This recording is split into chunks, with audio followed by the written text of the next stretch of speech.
What up, people of the world? Special Caesar and friends coming at you with more sweet tabletop cosmic horror. First of all, Happy New Year to everyone out there, and thank you for joining us. I hope you all had a wonderful holiday and a great time bringing in the new year. I know I did. Secondly, thank you all for joining us once more, on our Call of Cthulhu campaign. I'd just like to say quickly that, of course, I'm not dead. I am still doing the channel. It's just been a while since I streamed any content, as I've been busy over the holidays with other things. So I do hugely appreciate all of your support and the comments and likes you leave. Thanks a huge ton for all the love, guys. I really appreciate it. And I will carry on with the streaming now that we're back in the new year and the holidays are kind of over. But of course, you guys didn't come here for all that mushy nonsense. You're here for more spine-tingling, mind-bending Cthulhu fun. So we're going to be starting a new scenario this evening. I'm not going to tell the players what it is yet because I don't want to give anything away. But you can all rest assured that it's one hell of a scenario for us to sink our teeth into. Joining us for the scenario, we have the usual motley crew of Duane playing as Guy Fontaine. Hi everyone, Guy Fontaine, young reporter from the Arkham Gazette. Lovely. Kevin playing as Abraham Lincoln. Oh, I am an agent of the Federal Bureau of Investigation of Supernatural Incidents. Awesome sauce. And Elena playing as Frances Walsted. Hello everyone, I'm Frances. I'm playing Frances, and I am an antique dealer and have a little shop with all sorts of things that can be found here and there. Curios and whatnots. Lovely. And then finally we have Martin playing as the handsome Sterling Lake. Yep, I am a sexy wallflower, shall we say. Brilliant. So we had a few points from the last episode that needed going over before we start to dive into anything tonight. So the first thing that we needed to get sorted was Guy's indefinite insanity. I looked up the rules. It turns out the reason why I couldn't find them is because they weren't in my notes. But we need to make a couple of rolls here to see if Guy gets cured. I'd say he's receiving private care, obviously, because he's with the Bureau. And after his throat surgery, they were able to give him a month of treatment. So let me just consult my notes. I believe it's a D100. Well, it is a D100. Okay. Here it comes. 52. Okay, so that's a success. You get to restore 1d3 sanity. Nice. And you also make a sanity roll now. If you succeed the sanity roll, the indefinite insanity is cured. If you failed, then unfortunately you're still indefinitely insane. Okay. Have a 53 insanity. Here it comes. Oh, very Yes. nice. Very nice. Clutch. So, you have cured of the insanity. They've managed to convince you that the snake men that you saw have all been dispatched with and you're safe, and that you can rest assured that you won't be any duress in the future. Oh, I feel so much better. I wonder if my cat will love me again.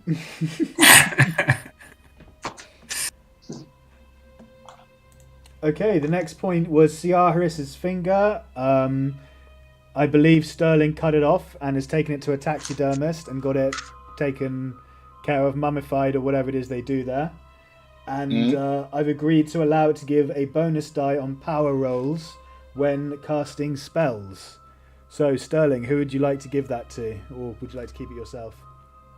I mean, I'm happy if Frances has it, because she did do pretty well when we did the spell in another game. So, yeah, I'm happy to give it to Frances.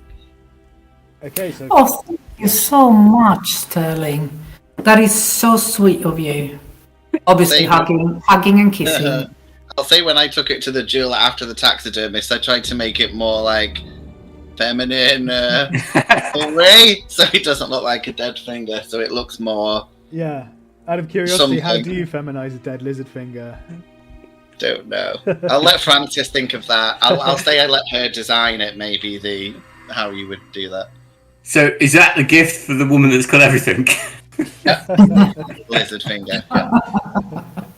Yeah. Oh, thank you so much. I blushed, and I am really, really touched, and I am wearing it all the time on me.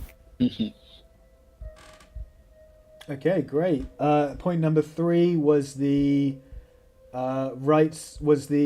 exclusive rights to the article. Guy, you wanted to write to Weird Magazine. No, Weird Tales, that was it, with your article. Can you please make a language roll to see how well you wrote the article first? And according to how well this goes, we'll determine how well it's received with a luck roll. All right, let's see how good a reporter I am here with the English language. Own language, 65%. Here it comes. Not bad. Not bad. So it's a pretty acceptable report. Bit cheesy here and there, but it has a nice tone to it. Can you please make a straight luck roll, no bonus or penalty? Sure. This will depend. This will show how it's received by the general public. All right. Ooh, no luck there. They did not like it at all. They don't like you. They don't appreciate you talking about strange slave tunnels beneath Providence with weird lizard folk, and they put you down as one of these conspiracy nutcases who shouldn't be respected at all. It looks like Guy will not be following in H.P. Lovecraft's footsteps after all. Brilliant. The 4th point was the Bureau's armory. They've agreed, seeing the wounds that you're now receiving and the work that you've been doing, they've officially hired you as affiliate inspectors, and because of that you're allowed to use the armory, and you're distributed bulletproof vests or ballistic vests and helmets, which gives each of you 2 points of armor. Ooh, could use that. And you're also available, if you so choose, to get a .38 special sidearm from the armory. Yes, this 32 special has not been serving me well. Guy could definitely use the 38 revolver. Okay. Yeah. Oh, I also have the compendium now as well, so feel free to check that out and see if it's working for me. I'd really appreciate that. Oh, nice. So in terms of the 2-point armor, what is it we should be adding to our character sheets? Oh, ballistic vests and helmets. Ballistic vests. Okay. And metal helmets, yeah.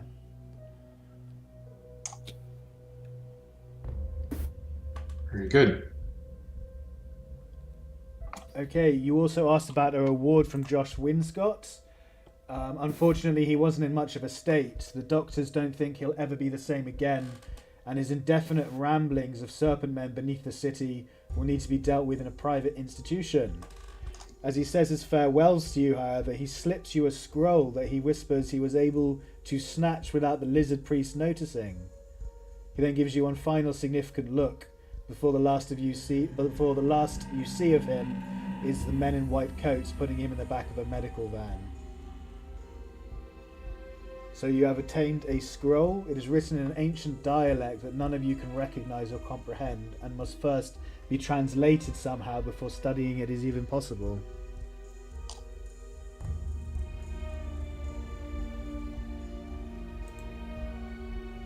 Can someone just make a note of that on there? Someone keep hold of it, basically. Unless you don't want to, you can do whatever you want with the scroll.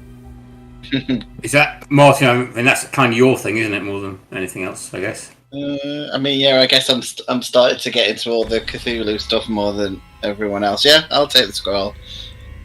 Great. We then move on to your revelations of Gla'aki. So, upon completing the study, which kind of intertwines with the start of the scenario tonight, but upon completing a study of it, you lose 1d3 sanity. Okay, hold on. The book scares the wits out of you, and some of the things it talks about are just bending your mind and sending shivers down your spine and making the hairs on the back of your neck stand on end. You lose... Oh, it's just R/R, space D3. Okay. Alright.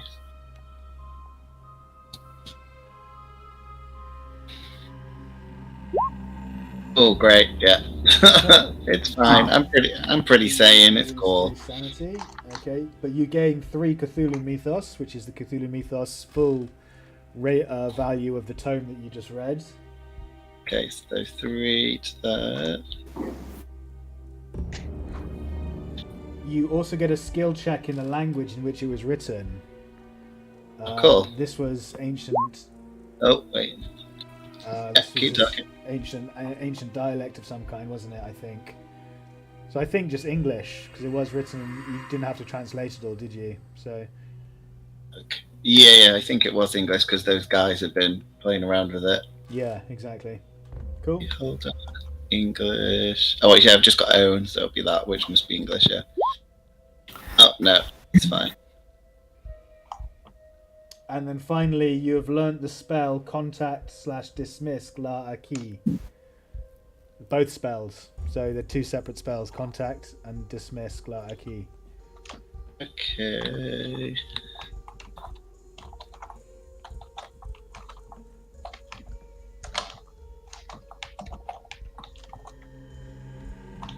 And open that machine.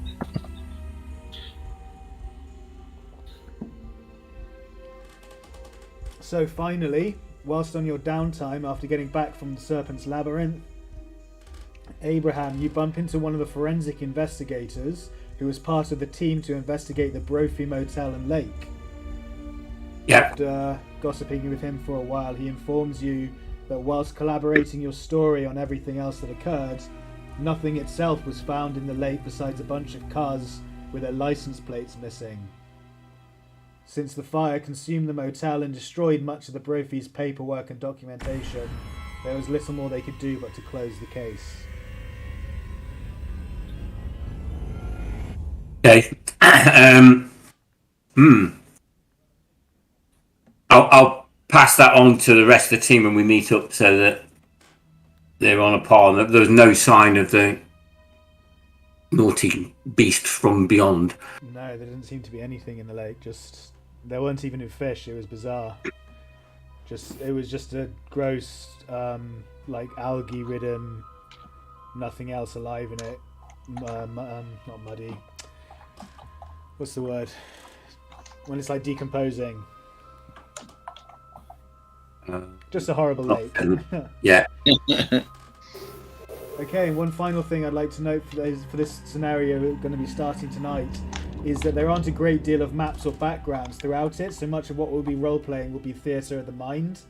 Just an FYI for both the players and all of you watching at home. So, we do apologise for that, but if you could just get into your imaginations and just let Okay. talking do the work. We'll do the best we can. One question before we start. Sorry. Yeah, of course. Did I understand correctly that Sterling said that he was sharing the reading of the book with me? The question is because should I roll on sanity as well? I understood it to believe. Well, Sterling can answer for himself. Oh, yeah, I was going to say, because we had so much time off, I think, did we have 3 weeks off or a month off? Yeah. Yeah, and a weekend at the spa. Yeah, and I needed 2 more weeks. So after the 2 weeks were up, I would have discussed what I'd found out to Frances, but say, does she want to study the book, but warn her a bit, obviously. Yeah, so that's the warning. thing. I was under the impression that Sterling studied the last 2 weeks of the book by himself. He started started being quite secretive and protective of the book. And I was just wondering, if I had to roll sanity as well. so no, perhaps he's been telling you a bit about it, and he's admitted to you that he's reading it, but you haven't got any of the details. And you Okay. So you don't need to suffer any of the consequences. And I've not told the 2 other guys, so only Frances really knows. Okay. Yeah, about the book. So now I'm aware that spells exist. Yeah, I'd tell you the spell. Yeah, you knew spells existed before because you casted the spell on the Biaki. Oh, yeah, true. Okay. Yep, thanks, yep. No worries. Okay, so with all that taken care of, we can now finally dive into the start of this evening's scenario of Call of Cthulhu. Sterling, you are unscathed and mentally unafflicted by your excursion into the tunnels beneath Providence, as you did not need medical assistance for anywhere near as long as Abraham or Guy did, and found the military accommodation to be, and the way the Bureau did things in general, to be a bit stuffy and restrictive. You have returned to your home in search of a few well-earned creature comforts, and the opportunity to study the revelations of Gla Aki in peace and solitude. Just as you read the last words on the final page of the ominous tome, the phone rings. Ooh, sound effects, yeah. I will answer the phone, but slightly startled if I've literally just finished the book. Okay. Hello, is this Sterling? Sterling Lake? Who's this speaking? That's a good question. My name is Lucas Strong. I'm the head of the Vermont Water Board. Perhaps you've heard of me. Well, I'd like to hope you've heard of me. You were close with my daughter, relatively close a short while ago. And the truth is, I could really use your help. Well, for the audience, you can all see Sterling going through his mind, like who this girl could be, and he still doesn't know, but he's like, oh yes, of course. I found your number in her journal, you see, and I know I shouldn't have read through my daughter's journal and all that, but this was a matter of urgency, and I consider things like this to be above all other boundaries. Do you have a moment per chance to talk? Yeah, of course. Well, the fact is, you see, my daughter's been kidnapped, and I'm just desperate to get her back safe and sound. I'm calling in all the help I can find. Since you and her used to date, I was hoping you would still care enough for her safety to warrant lending a hand with anyone else you know willing to investigate and discover the weasels who are holding her where they're hiding. I'm offering a $4,000 reward to the person or persons able to bring my daughter home to me safely. Oh, well, I mean, yeah, definitely. You can see Sterling's like counting the money in his head already. Yeah, so $4,000. That's I have a few friends I think would be able to help with this. You'd better say yes to this, dude. Cover the hospital bills of you two. Yeah, doesn't need it. That's great, son. You and your crew are able to make it to the Bennington police station in southern Vermont in the next couple of days. I don't think we have much time before the ransomers lose patience, so we're organising the search for her to be within a few days. Yeah, that's fine. I can rustle up her crew. And do you have any more information, or will I be able to get that when I arrive? When you arrive, we'll hand everything over and brief you at the police station. I don't feel like discussing it over the phone, to be honest. Yeah, that's fine. I'll get my crew of people ready. That is much appreciated. You are a generous and kind soul. Thank you, son. I look forward to seeing you again. And he hangs up. Immediately ring Francis and be like, I've got us some real money and I don't really know what we have to do, but it's like real money. What are you talking about, real money? What's real money for you? What? Well, you know, usually we get paid and there's like 2 zeros. There's like another 0 on this. So there's quite obviously no one can see me. Sterling cannot see me, but I already have my bag in my hands and the keys in the other hand, and I'm locking the shop. And I will say I've not give Frances the necklace yet, but I'll tell her that I've got her a gift that I'm going to give her as soon as I meet her. Oh, one more reason to get taxi. And yeah. You kind of hear at the end of the phrase, the phone is already down, and you hear me I just let it go there. Taxi, and there I am going to Sterling's. Okay. By the way, this is after a good 6 weeks or so. It's been about 6 weeks, so both Abraham and Guy have received all of their treatment and are back to full health, fighting fitness. Oh, cool. I'll ring them after Francis Yeah, but obviously Francis will be there first, I presume. Yeah, I'll ring the other two and just tell them about the extra 0 on our new money thing. I'm pretty sure they'll be coming. All right. Yes, with that kind of dough, I might be able to self-publish. Might have to. You can finally get that heavy machine gun. Oh, God. Yeah. But all your dreams can come true. Nice. So I'll invite them to my very messy kind of attic, one-room studio with, it's got like very old antique furniture that's been, roughed up a bit, and lots of artwork and paints everywhere, and lots of Sterling's fancy clothes and stuff. But it's not dirty, but it's quite messy but comfortable. A very large attic room. Cool. Very artistic. This looks really nice, but I think I've been there before, probably. Yeah. So where did you say we're going, Sterling? Did you say Vermont? Yeah, Vermont. We need to. Apparently, one of my old acquaintances is there, who I can't remember that much. Maple syrup, covered bridges. This should be a piece of cake. There's nothing. He said he didn't say anything about monsters or serpent people, so it might just be normal work for us. Would that pay? Potentially. I think he knows more than he actually told you. He only told you his daughter was kidnapped. Is that what he said? Yeah, that's all he said by some ransomers. Okay. He didn't give me. Yeah, but he is very wealthy and and about time. So. What are we waiting for? Yeah. As we're about to leave, I will get on one knee and I put the snake finger stuffed it into a small ring box, and I just get on the floor and offer it to Francis. What are you doing, Sterling? Oh dear me. Obviously flashing, sweating a bit. I open the box. And then you see that it is what it is. Trembling, open the box, and I go like, oh. Okay. I know what it is now, because immediately the first thing you see a finger, you think, okay, he's gone nuts. And open the box. I know what this is. I close the box again, close to my heart, and I'm looking at him with really teary eyes, obviously hugging him and kissing on his cheeks. Thank you so much. Are you sure you want to part from it?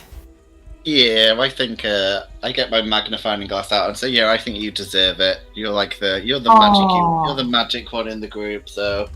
Oh, you are so sweet, and obviously there's lots of hearts going out from every pores on my skin. So, yeah.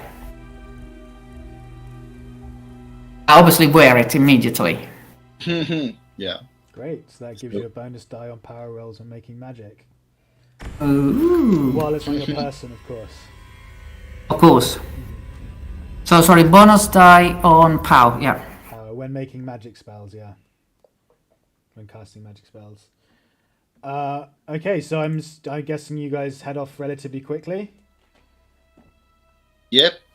Yep. Sure. Have we got the car? We've still got the car, haven't we? Nothing's happened to any of our stuff. Abraham's still got his license and his car. Yeah. Now there wasn't a map for this, and I'm not sure how far away South Vermont is from Massachusetts.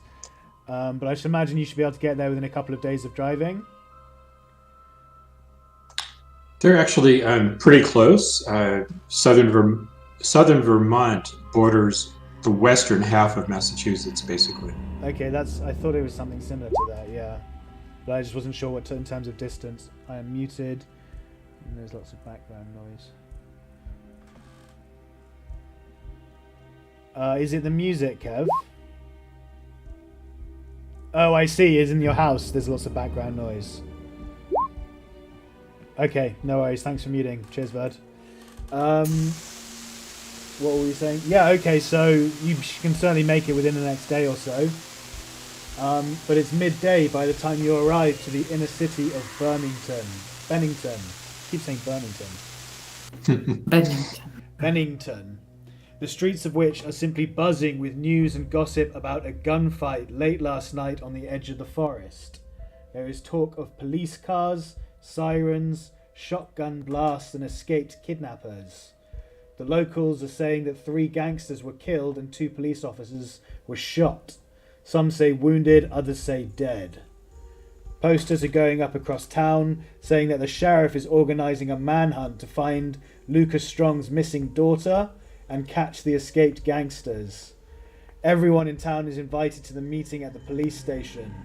Rumour has it that Mr. Strong himself has announced a $4,000 reward for the safe return of his daughter and is willing to pay anyone who can aid in her rescue. Oh, we did. This man, he just offered us $4,000, and we now have to compete with other groups. The rest of Vermont, probably. But we have magic on our side, so I think we've got and we can cut their tires. Oh, I didn't say that. I did not say that. Okay, so you hurry to the police station, where you come across an extremely well-dressed and groomed individual who is ushering a number of people inside. Sterling, you recognise this at once as Lucas Strong, local bigwig and father to Jane Strong, one of your more recent patrons. He notices you approaching and smiles. Ah, you made it. Thank you all so much for coming. If you would kindly step inside, the briefing is just about to begin.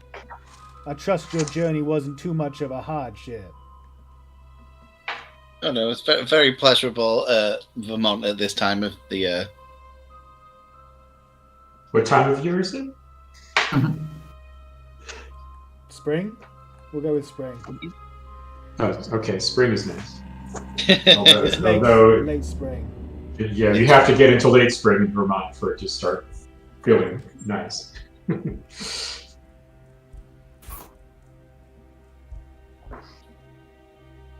Okay, so you step inside the police station. Can everyone see that? Yeah. What do I need to put visuals on? Okay, great. And now I need to...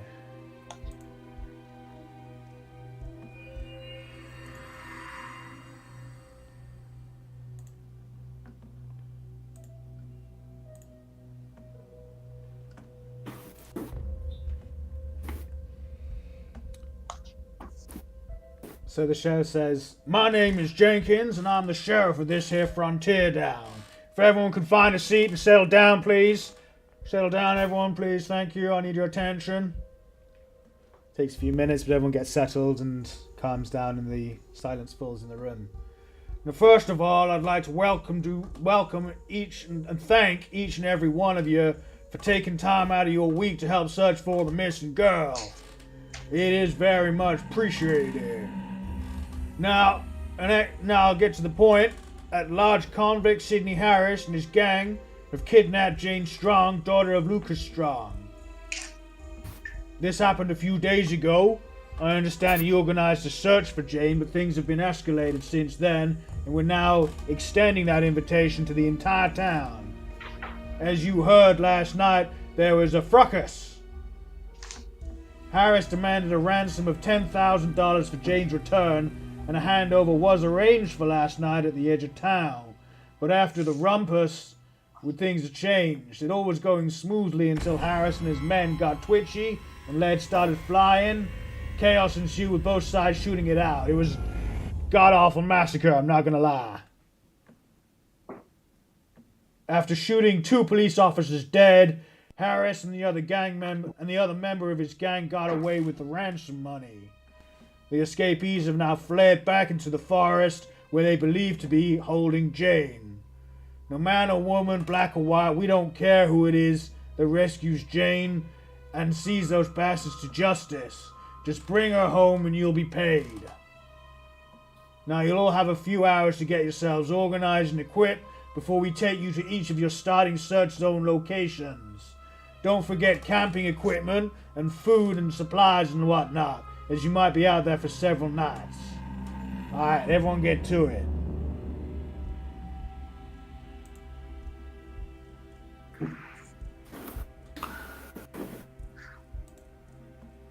So the room erupts into noise, people and bustle. As people start moving about and preparing to do things, talking to each other, getting into groups. How would you like to proceed?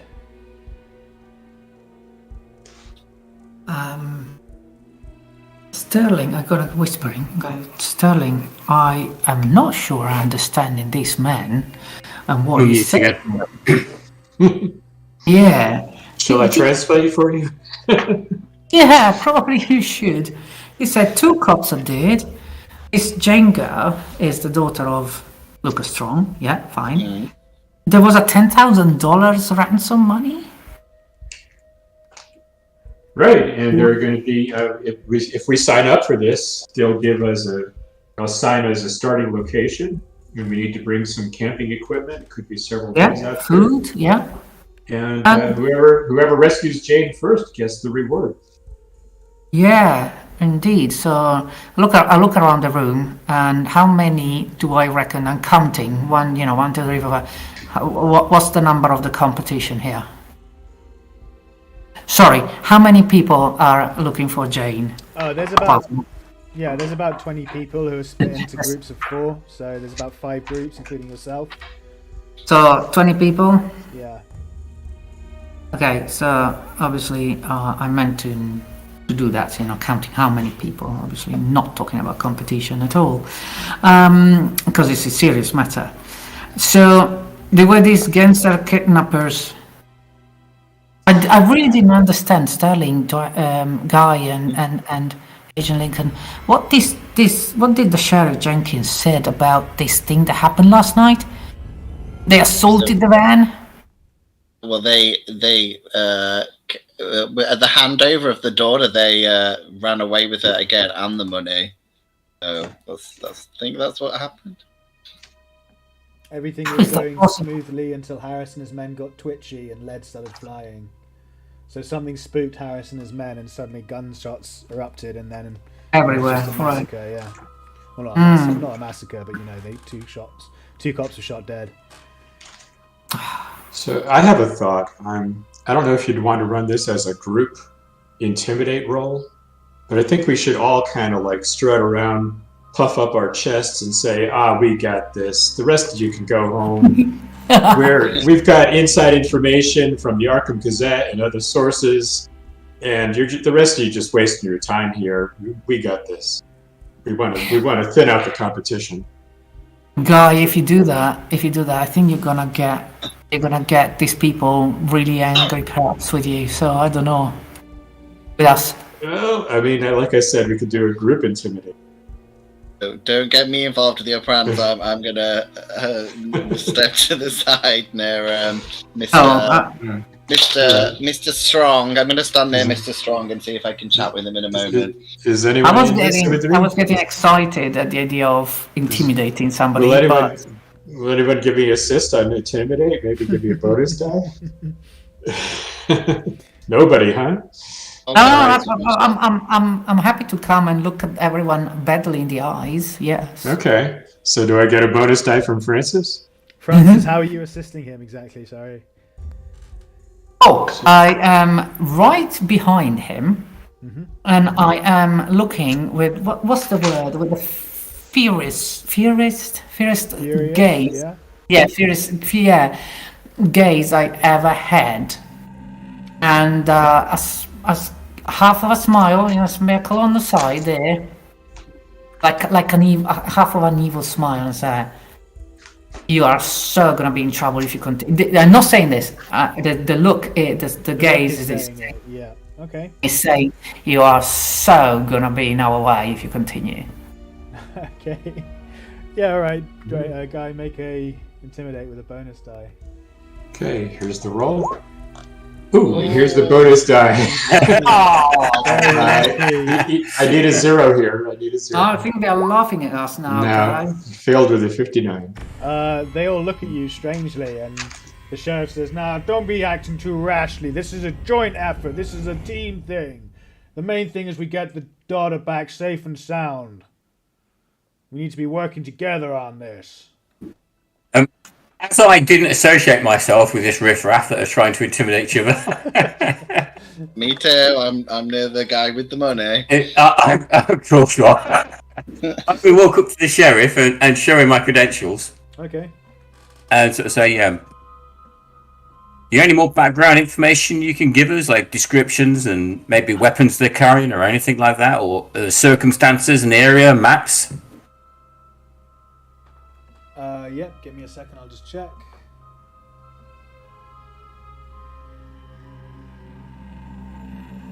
Sterling's saying to Mr. Strong that he's sorry for his kind of semi-friend, but he's just come out of hospital and he's a little bit crazy, so don't worry too much about him. Okay. I'm obviously pretending I am doing something else now, like looking at the artwork on the walls, the pictures on the walls, or the notice. I'm reading very, very carefully the notice board now. Okay. I guess we need to get food and bullets is the top of my list.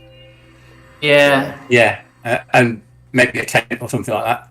And the camping some equipment. basic camping equipment, yeah. And going shopping, yeah. So I think we've only got a few hours. We want to at least start when they're going to drop us off in a few hours, don't we? Yeah, I'm going to join you now, Sterling. You're talking to Lucas Strong, right? I'll just quickly answer this. The Abraham talking to the sheriff says, "Now I appreciate your enthusiasm there, son, but we don't have any more information for you. It was unfortunately real dark when the shootout happened. We couldn't see which direction the perpetrators escaped. It is just somewhere north or east into the woods. But you seem to have quite a lot of experience, so we'll put you in one of the forward groups. How does that sound?" That works for me, Sheriff. Alright, we appreciate it. And he turns back to one of his sergeants and carries on discussing something with him. Okay, and Francis, sorry, you wanted to say... Yeah, Mr. Strong, Frances Walsted, pleased to meet you. Well, how did he make your acquaintance? And obviously I have ended up my hand for, not to shake, but... He is a gentleman, so he will bow and kiss your hand. Oh, very nice. Okay. He's obviously very refined, very sophisticated, and well-groomed with the upper echelons of society. Yeah, very interesting looking man. Yeah, you see. May I ask, I know these are difficult times and everything, but it could really help us to understand a little bit more what happened. Mm-hmm. When was your daughter kidnapped? It was precisely 3 days ago. 3 days ago, okay. And we received the ransom note almost immediately. Okay. Oh, it was a note. Okay. And was the ransom note handwritten? Do you have it with you? It was cut out from newspaper, would you believe it? Okay. Oh, these people. And what was she doing? Where was she going? Was she going somewhere? Was she kidnapped from the house? Do you know, I'm embarrassed to say I don't rightly know. My daughter was something of a wayward girl, spending time with all these frivolous types, and he gives Sterling a sideways look.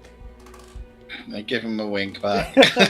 I'm going to say, as Francis is talking, I just say, has she still been continuing her interest in like tarot cards and the occult and such? See if he stays anything. He frowns and bites his lip and says, "Yes, I believe that to be the case, despite my best efforts to get her away from that kind of dark nonsense."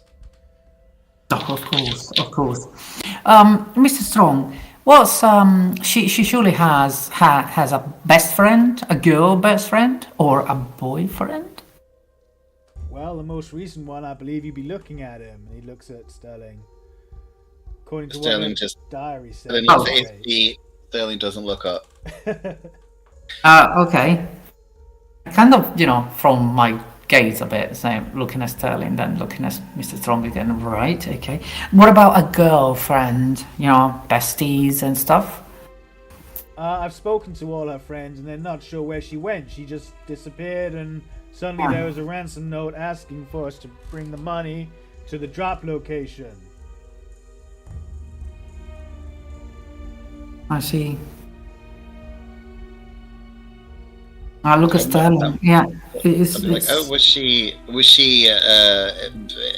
happy generally in her life? Like, you know? I believe she Asking was. to- What are you asking me? What kind of father do you think I am? You know, she might want to escape to the Well, big listen city here, or she was something. wayward and whatnot, but we loved each other very much, and she was happy in her life. She would Okay. never have run off. Sterling, wouldn't be a good idea perhaps if we just check her room? Maybe she has, and I'm whispering this, a secret diary? Something? Sterling's going to be like whispering to Francis really quiet that he can barely remember this girl. But he's like, yeah. Oh. Sterling, I'm really looking at him badly, right? Shame on you. Like she paid me really well. Oh. Okay. Right. Okay. So I'm a bit embarrassed of looking around and right. Okay. I'm going to Agent Abraham and Guy, and wouldn't be a good idea perhaps if we go and check her room very quickly before anyone else gets this idea. Looking for a secret diary. I'm thinking a girl would have a secret diary, wouldn't she? The sheriff overhears you and says, "Nah, listen, don't you worry about searching the premises. I've already had my best men there taking a look, and they found nothing. Our best bet is to search the forest where we know the perpetrators have disappeared into, and find the location of their hideout. Oh. We got very little time on this. I'd appreciate it if you didn't mess us around any all. Thank you kindly." Right, then off we go, I guess. And I'll just look at Francis and just shrug and say, I think we just run with it. I was going to spend a little time poking around the Bennington newspaper offices and see what I could dig up, but it does seem like time is of the essence here. Well, you still got a couple of hours to get equipment, like I said. I just meant we don't have time for long, drawn-out searches at different premises and things like that.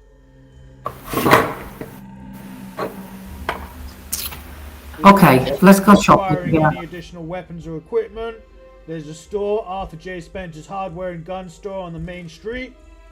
That should kit you out with everything you need. Great, thank you.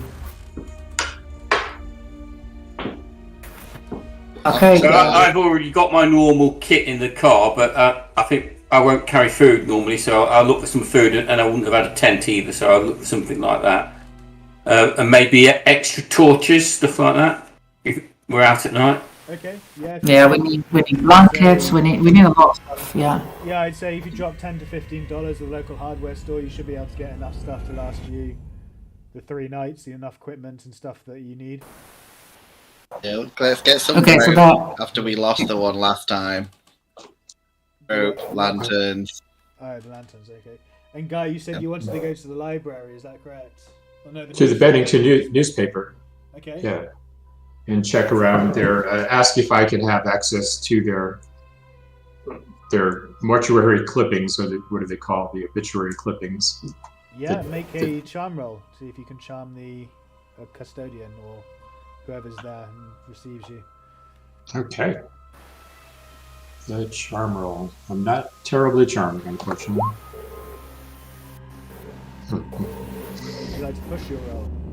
No. that will only lead to bad places. Okay. And he says, "Well, I'm sorry, but I can't show you the obituary. But if you like, there's a vast archive of the Bennington Banner in our newspaper office. Perhaps you'd like to take a look at those. You might find the information there." Yes, I'd appreciate being able to peruse your archives. Yes. Great. Okay, so he takes you inside and unlocks the archive area. Says, "Just let me know when you're finished, sir." And heads off and leads you to it. Make a library use roll. Okay. Extreme success. Very nice. Okay. So you find numerous articles going back to the Civil War about the forest being used as a hideout for fugitives trying to evade conscription into the Union Army. Many are believed to have fled to the Canadian border. There are also a ton of recent articles describing Lucas Strong's plan for the reservoir in the north area of Somerset. The fact that he has recently set out a geological team to survey for precious materials as well, precious minerals, in the area that will become the reservoir's bed. Apparently a geologist team was sent out very recently. Okay, I'll come back to our party and just inform them. Oh, didn't turn much up about the gang of Sidney Harris, but I did find that Mr. Strong is involved with something north of Somerset, building a reservoir or something. But I don't know how much relevance that will have to searching for his daughter.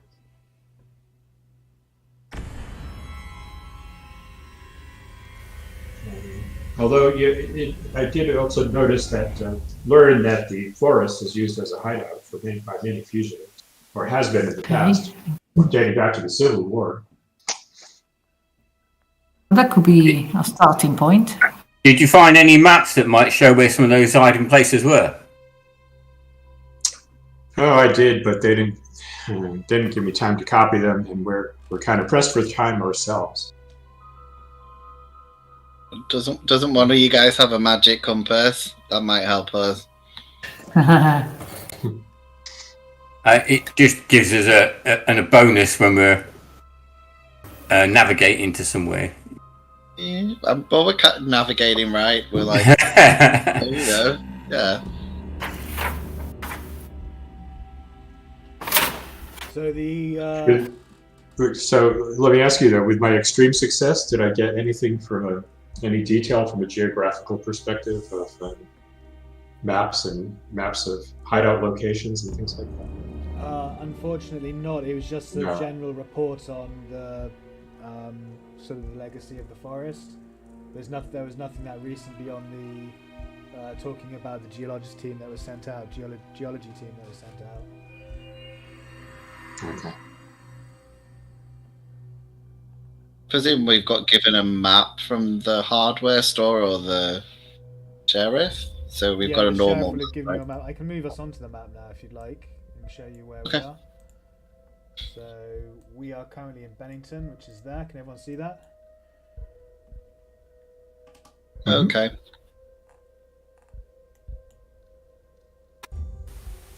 And the sheriff has pointed out this was the area that the shootout occurred in. This is where the drop location was, and the shootout occurred there. And the perpetrators ran off either north or east. So this is where you're going to be dropped in a few hours when after all this is going down. So for those not too familiar with U.S. geography, to our south is western Massachusetts, and to the west is upstate New York, the eastern border of upstate New York. Oh yeah, I can just see the New York on it now. Yeah. Mm-hmm. Okay. Mm. So actually, you were in New York when. Well, yeah. Okay. Cool.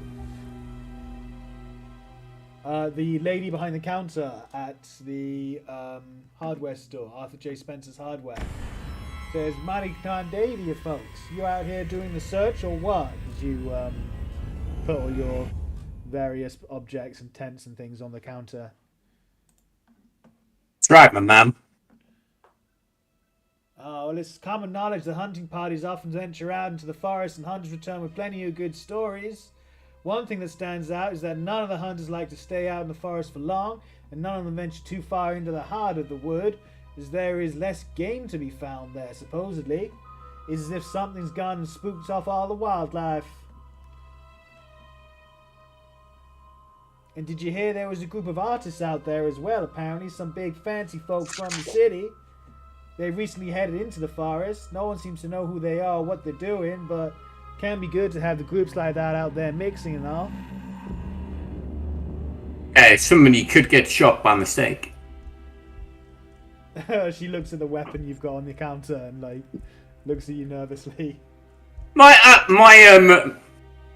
submachine gun is in the boot of the car, don't I? You're not buying any weapons from the store. Okay, fair enough. Well, I've already got one, haven't I? Yeah. But Sure. what weapons do they have? What, a J&J hardware store? Whatever weapons a frontier town would have at that time. I just can't answer you. It wouldn't be anything more powerful than a Thompson. They wouldn't have submachine guns and military-grade equipment, if that's what you're asking. You never know. They could be lying around from the First World War. Or RPGs, or mines, or tanks, okay? They could have a Browning automatic rifle or something like that. Well, you know guns far better than me. If they would have it, then it'll be there, I suppose. No, it wouldn't be. Unless we brought it back from the war. Sterling's going to ask if they have a slingshot, like kids one, because he doesn't like guns, but he could probably do some damage with some rocks. So Okay. yeah, he's gonna ask if they have a slingshot. Well, is it gun? She says, well, is it guns or just, ammunition and whatnot? We have bows and crossbows and things like that. Oh yeah, that might be cool. Would I need to? Because I don't have any skills in crossbow. Could I just use one, or We'd use it as, we'd probably say handgun, because it's kind of aiming like a handgun. Doesn't have the recoil on it, but you'd still have to aim through a small sight and pull the trigger. okay? Yeah, I like the idea that Sterling's got like a kid bow and arrow set that probably would still do some damage. Okay. Yeah, I'm good. Yeah, so there are rules for missile weapons that are similar to pistols, but you can be fought back against, is the main difference. If you shoot at someone at point blank range, they have the option of fighting back to overcome you and win the fight, win the damage. Okay. Yeah, I'm gonna try. The same. Yeah. I'll get some bow and arrows. Great. So she looks at you and looks at the bow and arrows, and she's not sure. She's like, you're going to be careful with those, right? Don't want anyone losing an eye or something. He grabs the game as go as well and giving it. Really? Pretty sure. I don't think has Robin Hood come out in black and white movies yet, or is that a bit later? I honestly wouldn't know. Yeah, I think it's a bit later, to be honest. Okay. It's a talk, isn't it? So they're fairly new still. Yeah, okay. You can't do a Robin Hood thing, but that's cool. Ma'am, where can we pick up a big tall stack of hotcakes and a couple gallons of Vermont pure maple syrup, grade A? That is quite the question, sir. Very specific. Now, if you just go down to the right of the street, then take a left and then a right, you'll get to the superstore, and there's plenty of stuff there for you. All right, that's all the food I'll be needing. You won't be able to move if you eat all that. I don't know why I said superstore, like they have like a Tesco or something around the corner there. A nice market with available goods. I just interpret it as sort of a superior style of a grocery store. Mm-hmm. Yeah, great.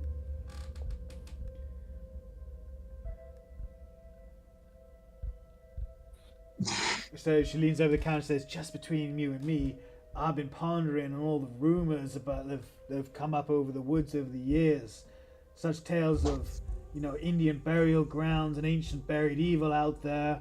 Ghosts of Civil War deserters what roam the woods at night and whatnot. Between you and me both, I think maybe they should just be letting that girl go. Oh, now you can't be doing that, can you, ma'am? I mean, if it was you out there, wouldn't want somebody come looking for you? Well, yeah, you have a point, but I'm just saying, folks need to be careful. They shouldn't be wandering around out there unarmed and unprotected. Yeah, I think I'll add some kerosene and some rags. Dynamite. Yeah, I wanted Burn down that. half the forest, just create napalm or something. Well, you never know, Yeah, if you want some tanks of kerosene, they've got them. I can see from tanks. Yeah, if we get some of that, I can make flaming arrows. That'd do some damage. Oh, so cool. Yeah, I suppose so. We'll have to work out how they work when they make them. But Yeah, I'm not It's gonna. beginning I'm to not frighten gonna me now.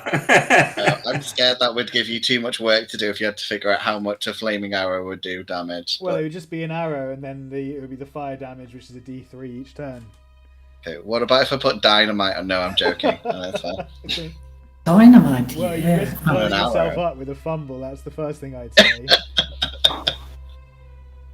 So, how much time have we got left now before we have to be escorted out? I'd say you're getting close to the point where they want to take you out. What with Guy disappearing off for a bit to look at the newspapers, and you wandering around the stores and talking to people for information. About an hour and a half has passed. You've got about half an hour left before they wish to take you to the location, the starting location. I guess pack our... because we're going to need quite big backpacks to carry all this stuff, right? Like a tent and all this. Yeah. They've got backpacks at the hardware store as well. So take it up with everything else you're adding, take it up to more like $25, $30. Okay. With the kerosene and, I suppose kerosene and rags wouldn't cost too much, but the bow and arrows and everything else.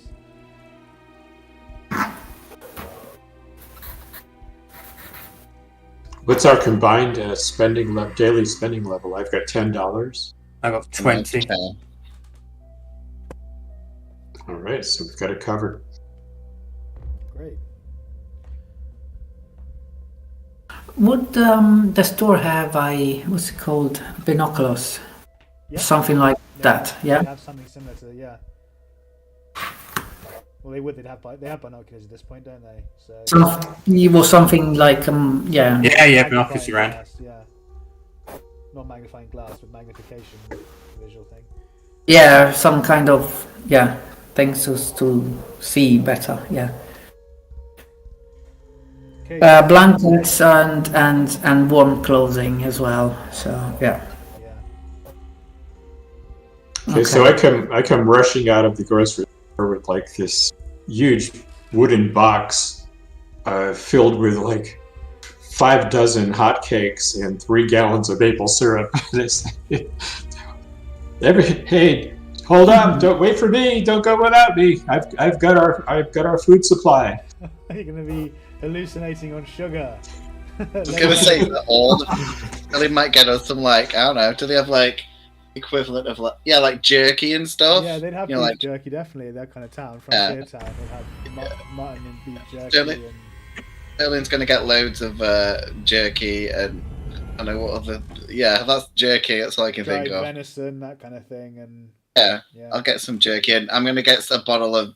I know there's no alcohol is there at the moment, so I can't technically buy alcohol. Yeah. Okay, just jerky. Yeah, I wouldn't think this is what New England in the 1920s. I don't think it's really that frontier. Maybe beans in a can. That sounds like it'd be a thing still. It's not frontier, but there are vast tracts of wilderness. Yes. Great. So you return to the sheriff department, the police department, and he directs each of his sergeants to drive the different groups of people out to the different areas. The idea is to form a noose that will gradually tighten towards the center of the forest. And you're told to take a northeasterly route, follow the line beyond the boundary that will become the reservoir. So they move you to here, and want you to take a northeasterly route. As we go along, as I said, it'll mostly be theatre of mind. So I'll move the token and show you where each kind of what occurs, when it occurs. Are we heading in sort of that direction then? Which direction? Sorry, I missed your ping. I'll ping it. Yes, yeah. Yeah. Kind of a lot, yeah. So you are directed to the shootout of the previous night. The site is a newly formed clearing about 100 yards across on the edge of the forest, forming part of a wide area that's been marked for logging. A dirt track from the main road heads over a small field to the edge of the clearing. It is littered with short stumps and a couple of piles of fallen tree trunks, surrounded by tall, looming trees that stand close together. Scattered over the site is evidence of the events of the previous night. Discarded shotgun shells and bullet casings, bullet holes in trees and stumps, and a couple of heavy blood stains where the police officers were gunned down. The area is otherwise still and ominously quiet. And can I look around for tracks? I'm particularly looking for smaller tracks, like would be like a female's footprints. especially if it's being dragged or anything like that. Yeah, make a tracking roll, please. No, I'm not going to push it. Would anyone Or spend luck. else like to make a tracking or a spot hidden roll? Yeah, I'll do a spot hidden. I'm going to have a look around. I'm going to get my special Dr. Holmes magnifying glass out.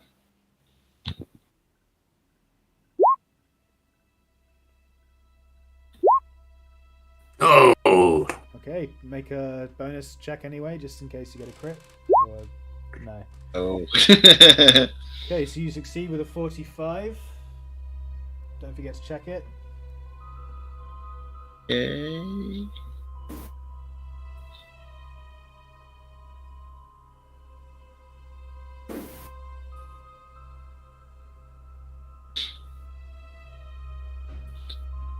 Yeah, so you quickly find evidence of two men running into the forest, the northeasterly side of the clearing. There is the front, or there seems to be drag marks in the mud, as though someone has been pulled along behind them. Like, one set of tracks is heavier than the other, is more thickly indented, and behind that one there's drag marks behind it. And then the other one, it appears to be much lighter, but there's blood stains that are accompanying it, like a blood trail. I'll point this out to everyone else and show them, the direction this seems to go.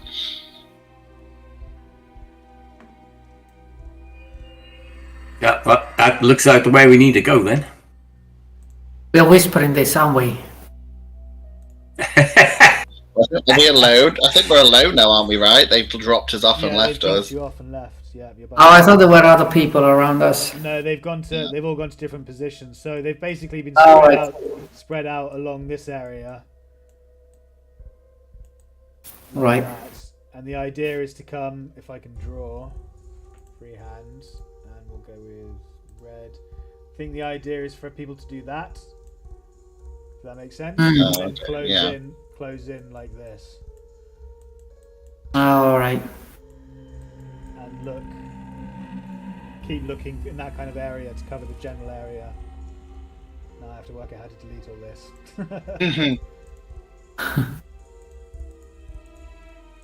I guess do it. Onwards. Okay. So for the first few hours of checking through the forest, all you see is the occasional glimpse of deer running between the thickets, the sound of birds chirping and leaves rustling in the wind. All in all, it's a fine day, and if not for the more macabre setting of the walk, it would otherwise be quite pleasant. Can each of you please describe to me how you are dressed currently? Well, I would have put my body armour on and thrown my leather coat over the top of it so it's not so obvious. Mm-hmm. I will have a backpack and I will be carrying the Thompson. Sure. Great.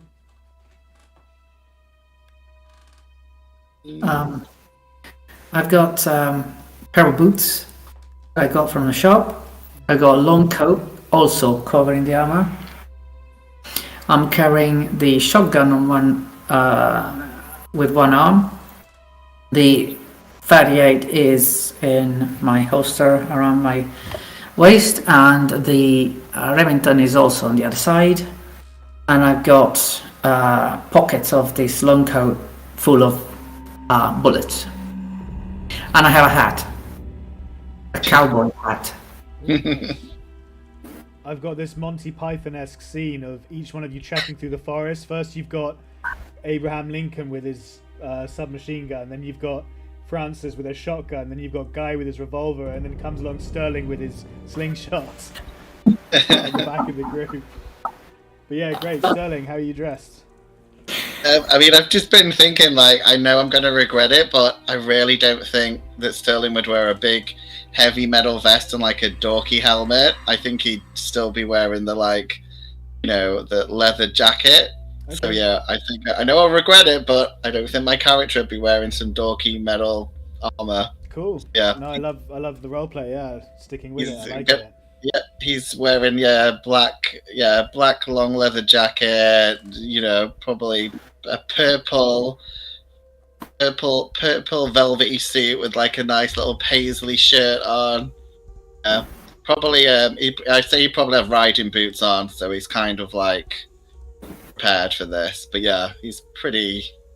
Yeah, and it's kind of stealthy-esque, I'd say, really. Okay, and the leather armor is obviously the leather is 1 point of armor, right? Rather than 2. Yeah, I'm changing it now because he wouldn't be wearing this dorky armor like everyone else. Sorry, guys. And finally, Guy. Guy will go with the heavier armor. I forget the precise name for it, but the armor that ballistic vest, yes, and the matching helmet, I guess. And but he does have his gun holstered because Guy is going to use his reporter's notepad to make a map of the area that we're covering. And any particular landmarks we see, old stone walls. There's a lot of rubble stone walls all throughout New England. Decrepit barns, or any notable landmark he'll add to the map. Do you have art or anything like that? Drawing, any kind of skill that might? I suppose it could be navigation. Okay. And he'll just use his general reporter skills to make note of things. But I'll attempt a navigation. Yeah. He's not particularly artistic or anything of that sort. No. It's going to be a pretty rough map. Do you have that magic? Don't you have the magic compass? Or is that not you? That's me. Okay. As we're going along, I'll say, just bear in mind that we talked about the fact that there was old hideouts there from people deserting from the war. So look for tunnel entrances or old mine shafts, that kind of thing. Maybe a hidden hut. They could be held up in any of those things. Okay, as you're moving along, can each of you make a listen roll, please?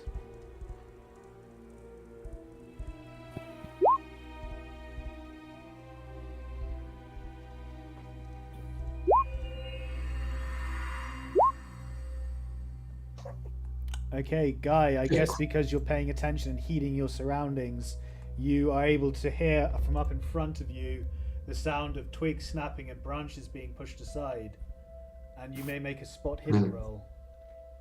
Okay, but upon hearing that, I'll immediately raise my hands and kind of caution everybody, shh, listen.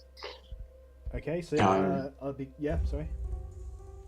And the spot hidden. Ooh, failed by 9. I'll allow everyone to make a spot hidden with a hard success, seeing as I'm assuming you would have pointed out to them, there's something over there, kind of thing. But I still get my bonus right for my magnifying glass? It's more of an investigation kind of thing when you're looking closely at something. Oh, okay. Fair enough. Something rather than just kind of looking ahead. Okay, so that was fair a enough. fail on everyone. Abraham succeeded, but it needs to be a hard success because he failed his listen roll. So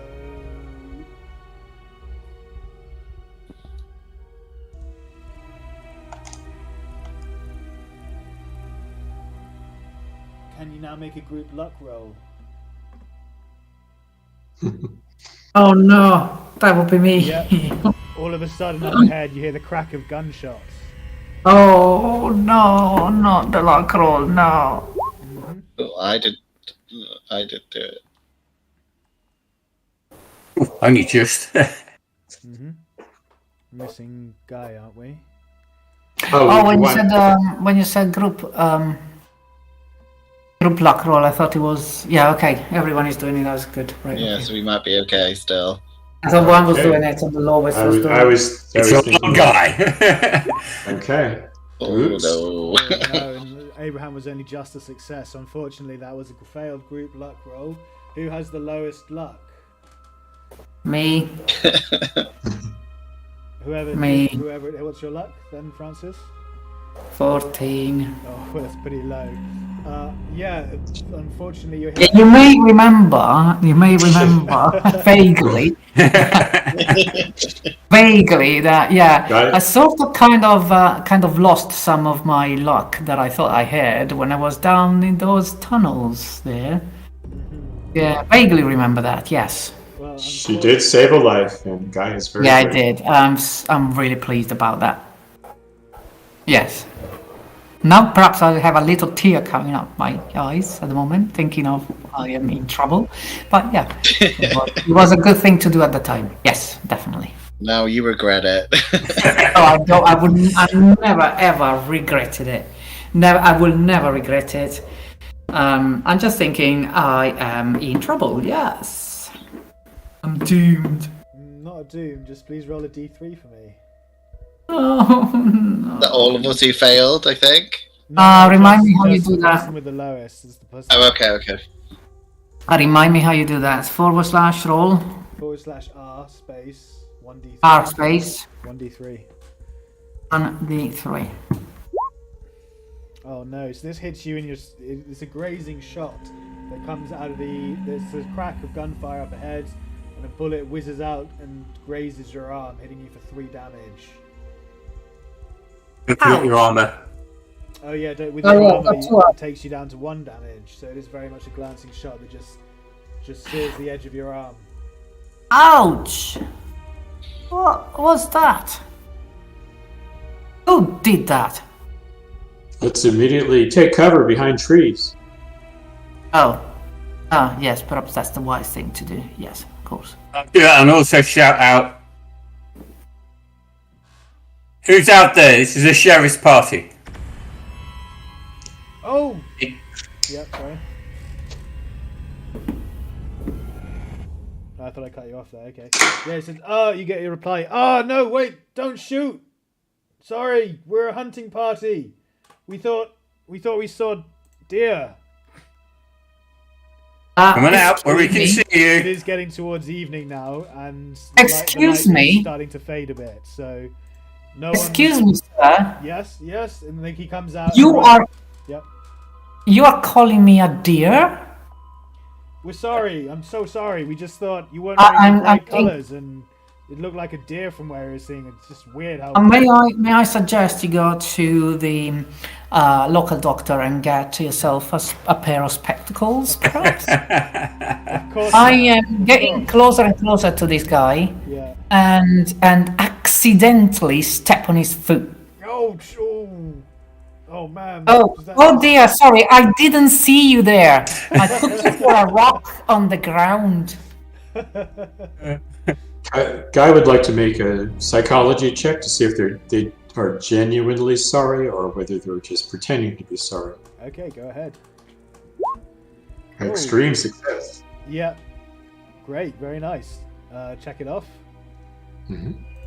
Yes, you can tell that he is earnestly, very deeply upset. His rifle is held above his head. He's not being aggressive in any way whatsoever. He's just behind him, peeking out from behind a bush, looks like a very young boy. Well, not very young, a teenage boy. He says, Dad, what did you do? He's like, now stay back, son, stay back. I'll handle this, don't worry.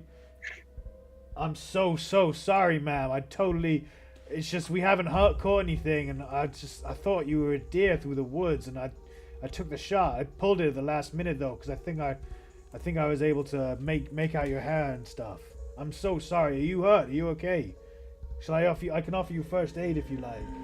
No, that's okay, fella. We know you're sorry, but yes, thank you. Yes, I'm going to. I owe this woman my life, so allow me to administer. Oh, I'm all coming out of my pores now again, looking at him with teary eyes. He's like, I'm just a little too overcome with emotion right now to help you. I'm afraid someone else will have to do it. I'm gonna give Francis a whole cup of maple syrup to drink. I'm like, drink this, you'll be fine. Everyone is being so sweet. Please make a first aid roll with a penalty die. Okay. So sweet, literally. See how the maple syrup drink goes to solve all your problems.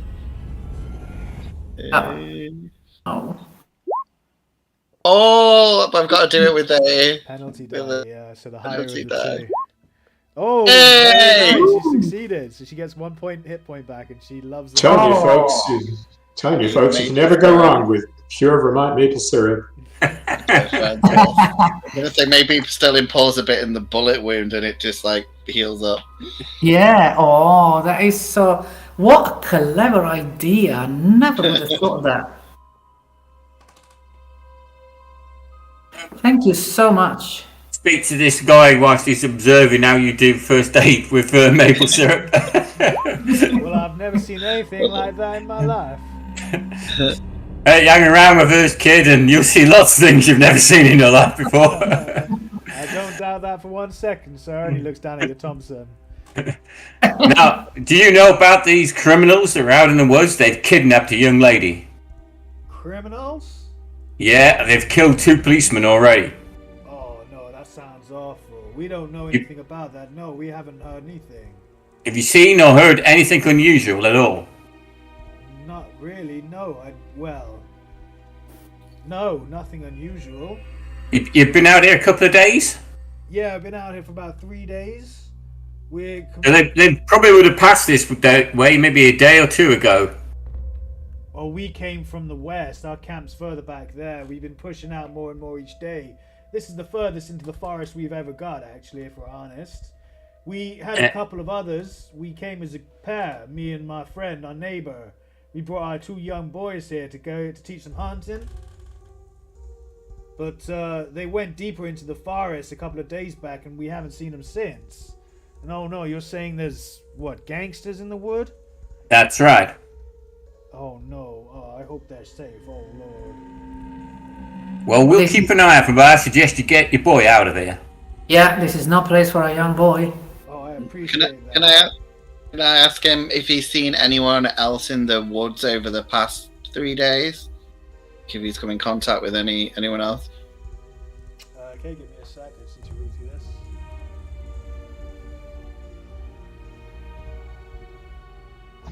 I'm looking at the boy as well and trying to reassure him a bit. No, don't worry. You see, everything is alright. The wound is healing. Here, kid, have a hot cake. I was going to say, fancy one of your famous chocolate bars. Now, hang on a second. Don't be, young son. Don't take stuff from strangers, please, with respect. We don't know you, and I teach my boy not to take things from strangers. Oh, don't worry. I was not going to give him my chocolate bar at all, anyway. I mean, sorry, yes, of course, you're right. I wouldn't give him a chocolate bar because I'm a stranger, of course. Hello, my name is Francis. There you go. We're not strangers anymore. This is my blood that your dad just spilt everywhere. We're now kin. Love it. Okay, no, he says, well, no, like I said, we've been out for a few days and we've been keeping to the edge of the forest in the west, and now we've struck in deeper. We haven't heard of anything but the occasional rumbling of a truck up on the trail heading to the reservoir dig site in the northeast.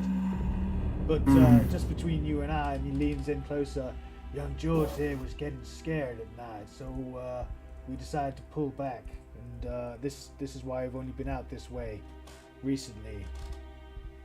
What was it that was spooking him?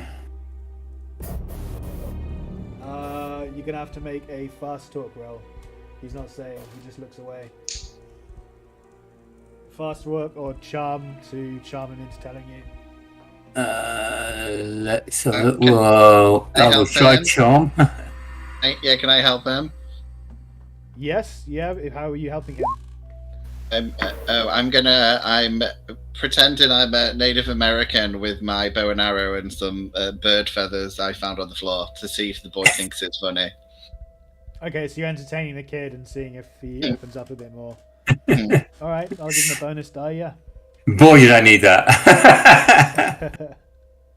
Oh! Yeah. Cool. Very nice. Native American acting skills really help. You don't get a check because of the bonus die, but you do succeed. And he says, well, truth be told, we've both been having nightmares.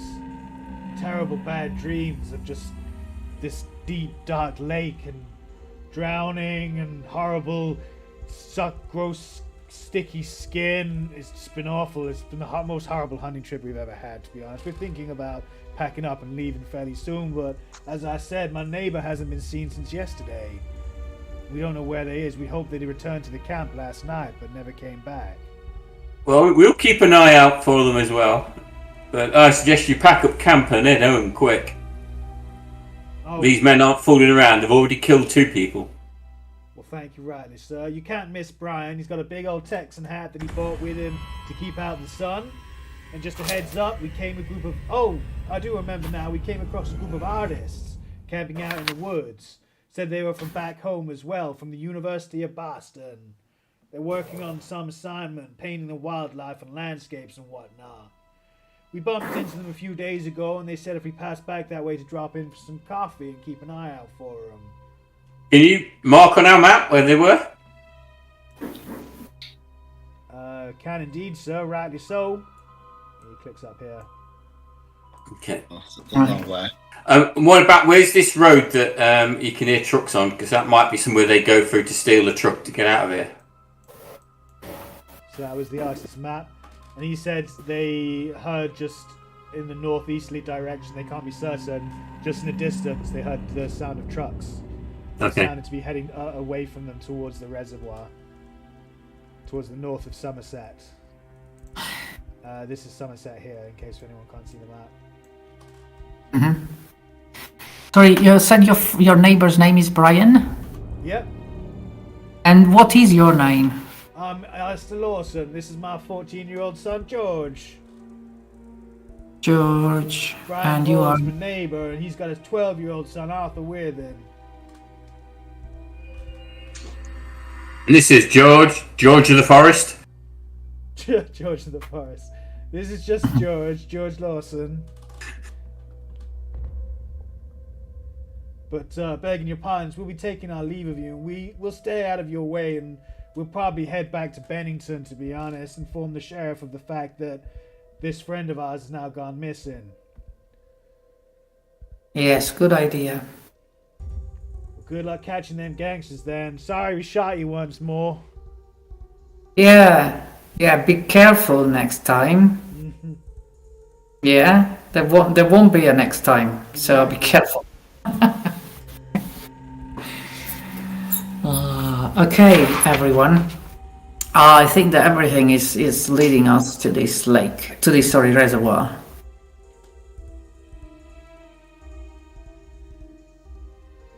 Going roughly in that direction, I think. I am convinced. I'm convinced everything is in this reservoir of this is Mr. Strong's reservoir, right? Did you say it's getting like nightfall though? Do we need to think about camping somewhere? Yeah, they're starting to...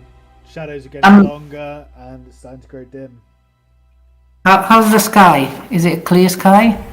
It's starting to cloud over a bit, but nothing too, threatening. So we... Go on. Sorry, we can go around a little bit. Still with the stars navigating. You want to carry on? Yeah, if you want, yeah. I would like to carry on, but it's up to the rest of the group what they think.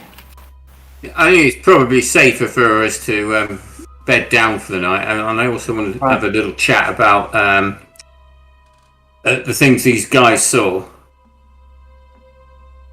Or dreamed of. I'm thinking of a lake with cars in it. Oh yeah. We're good around water, aren't we? Right. I don't think we should push ourselves too hard. And nights, even in late spring in Vermont, are going to be very chilly. Okay. If we go on a little bit further and find a suitable spot then, whatever the next suitable it is. Yeah, how far is their campsite? Well, the artist one that they just talked about, or the hunter? No, the ones that the guys that were out, we just bumped into. It would be probably a fair way away, maybe somewhere over here. They said they came from the west, and then they pushed out too far into the forest, so somewhere north of Bennington. And got good survival skills. Okay, so soon the evening light begins to dim, casting elongated shadows behind the trees and bushes you circumnavigate your way through. You decide, as you have, it's best to find a clearing and begin to hunker down for the night, using the last few hours of dying light to set up camp. So would anyone like to do anything specific whilst you set up tents and camp? And you said you wanted to talk. Yeah, well, I just wonder if these guys are having dreams about creatures and drowning things in lake. How far away are we from the last lake that we encountered a nasty in? Probably a whole county away. What's east of Vermont? New Hampshire. How far are we away from that last lake at the hotel? Yeah. We're very far. Yeah, very far. Probably a good 150 miles or so. Okay, so it's not too likely that the thing might have relocated here. I'm gonna. Guy and Abraham are chatting. I'm gonna try and find maybe I'll be like, "Hey, Frances, so we put up the tent together, so we're a little bit away." I'm gonna talk to her a little bit about the book. Some stuff might be adding up, so I want to see what she thinks first. Sure, Sterling. I'm coming to help you. Okay, great. Well, we're just about at 5:30. Are you happy holding that till after the break and we commence with it? Yeah, that's fine. Gives me some time as well, yeah. Yeah, it gives you a bit of time to think. Great, guys. So we're going to go on a quick 5-10 minute break just to get some refreshments and go to the loo. Use this time yourself to do anything you got to do, get any drinks, and we'll be right back with you at about 8:38. Don't go anywhere.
Alright guys, we are back with our Call of Cthulhu scenario. The investigators are looking through the forest to try and find Jane Strong, who has been kidnapped by a group of gangsters who had a shootout with the police during the handover and then escaped into the woodlands to the northeast. They have just had a run-in with some local hunters who accidentally mistook one of them for a deer and grazed Frances with a bullet before continuing and setting up camp in a clearing just somewhere northeast of Bennington. We now resume with Sterling and Frances having a private word with each other while setting up camp. Like, hey, Francis. So I'll be like, give us some small talk while the boys, just, ignore us and be like, so, the book that we've both been reading and stuff? Yes. Well, that the big Glaaki, the big thing that we kind of fought and left, he likes places with water, and also you might not go up to the bit where he likes going into people's dreams, trying to get them to go to places with water. I'm just a little bit worried with what the hunter and his son said about the dreams. Sounds a little bit. Could be nothing, could be something. Yes. My yes is always less and less convinced the more he goes on with this. Okay, so I'm looking at the other two. Hopefully they are far enough so not to worry them, but they probably got it already as well. So you're thinking, and I'm making, hand gestures to say you're connecting that with this and here and that. And don't we have a reservoir close to us, yeah? That's water. Yeah. That is water. I'm thinking, Francis, do I tell the guys, like, they know a little bit that we found a crazy book, but they don't really know that I've studied it, so I think it's time for me to tell them. It is up to you. After all, the book is yours, but yes, I think we all knew you had this book. I don't know if you want to worry them, or if you think that it's going to be useful. Absolutely. If you think that it's just going to worry them, then maybe not. What do you think? What do you think that they will react? How do you think they will react? Yeah, I'm thinking they're quite a stressful time in the hospital. I'm thinking maybe if something else happens that leads us to thinking, maybe we'll tell them. Just because it might be nothing, but I wanted to ask your opinion. I see. I'm blushing a bit by his dog. You cannot see that, and very, very, very happy you're asking for my opinion. I just hope I'm advising well. I really do think they could get a bit too worried then perhaps, but I also think that if this is the case, they ought to know. They should know. Okay. If anything else happens that's to do with water and weird dreams and stuff, we'll tell them. But for now, we'll just I definitely think that we must not sleep all the four. We need to set up a rota system. Oh God, yes, I forgot. Yeah, because of the dreams. Yeah, so maybe absolutely. Yeah, me and you should volunteer to keep watch, but we know it's more like so. I think we should. We should do it in pairs, so 2 awake, 2 sleeping, perhaps, and you and I are separated. So because it kind of you are with, say, with Agent Lincoln and I. Yeah. Okay. Go with Guy. Yeah. I'll secretly high five Francis, and then we'll and go back to the boys. Yeah. The concerns you have, Sterling, about their mental health or something, because they just have been so badly wounded and stuff. Yeah, absolutely. Yeah. I agree. We're not worrying them until we know for sure. Yeah. They're mentally weak, and it's not their fault. But we have to be like the strong ones.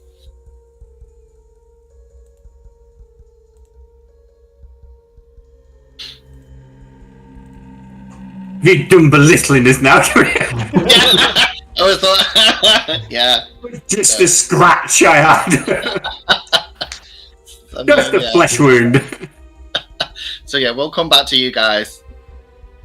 I guess technically you could roll and have listened into what we've said. I mean, mine's not even interested in doing that. So. Okay, that's fine. I'm just wondering if we noticed you, the two of you, giving me and Abraham sideways glances here. Well, I'd say we wouldn't be looking at you. We'd be discussing you because we were worried that you get upset, and so we wouldn't be like pointing at you. Yeah. Okay. Yeah, but yeah, we're all bad together now. Some syrup. I want to take some bits of rope and find anything like we might have bits of tins from our dinner and stuff like that, and hang them to the bits of string and things that are in between the trees. There's a little alarm set if anything comes walking through. Cool, I like it. Is there survival on this? I think there is, isn't there? Yes. You don't want to make me roll that, though, because I mean that's really low. Yeah. It's the survival skill. Let me have a look. Is it? Oh, No, actually, there isn't. no, there isn't. I'm sure I've used it before, but not on this. Maybe.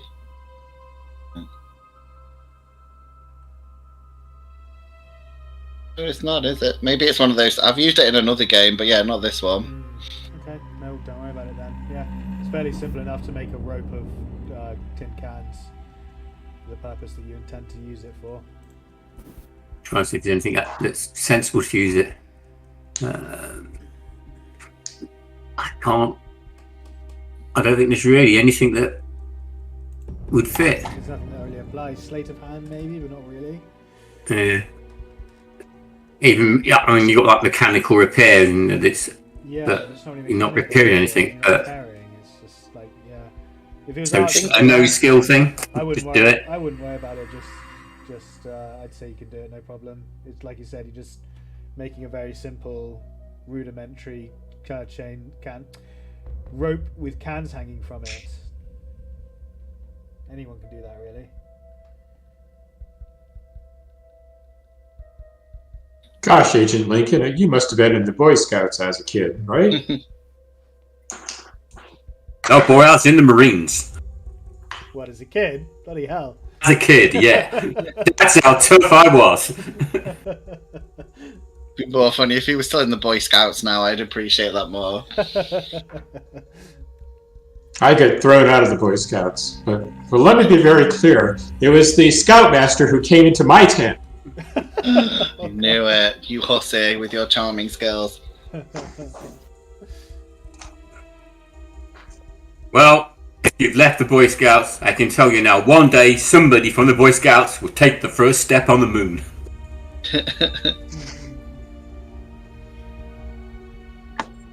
Me and Francis were talking, and was like, we should probably, because of the crazy hunters and rumors of, forest stuff, maybe we should, like, some of us should stay awake for a bit, and then the other two should, stay awake and keep watch. Yeah, I was planning on maintaining a watch.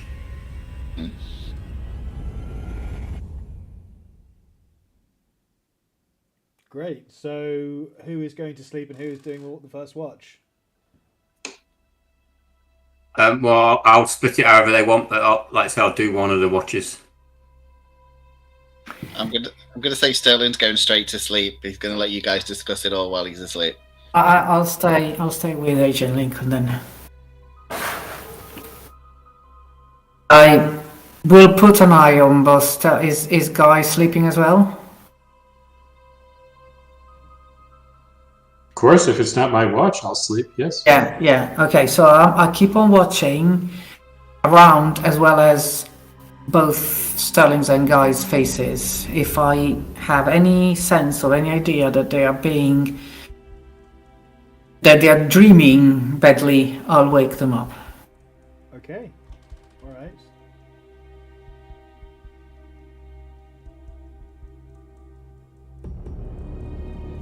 So yeah, you both go to sleep. The other two of you, Abraham Lincoln and Francis, you're keeping watch. Can Guy and Sterling both make power rolls, please? Okay. No. Yay! Okay, so Sterling, you are a placid lake, completely untouched. You have an uninterrupted night of sleep until you're woken by Francis or Abraham for the next watch. Mm-hmm. However, Guy, I'm afraid you're going to need to roll a d4 for me, please. Okay.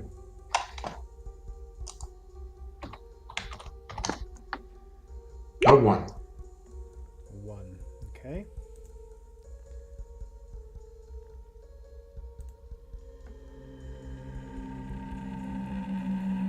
Oh, is there a way? How do I show the handout to only one player, not that all of them?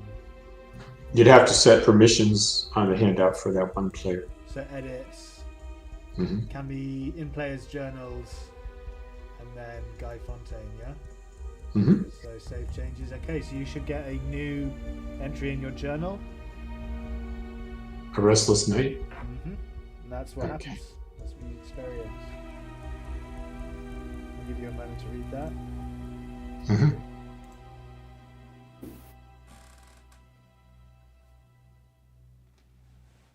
Francis, please make a spot hidden to see if you notice Guy's facial features twitching and stirring. Oh, you do, a hard success. So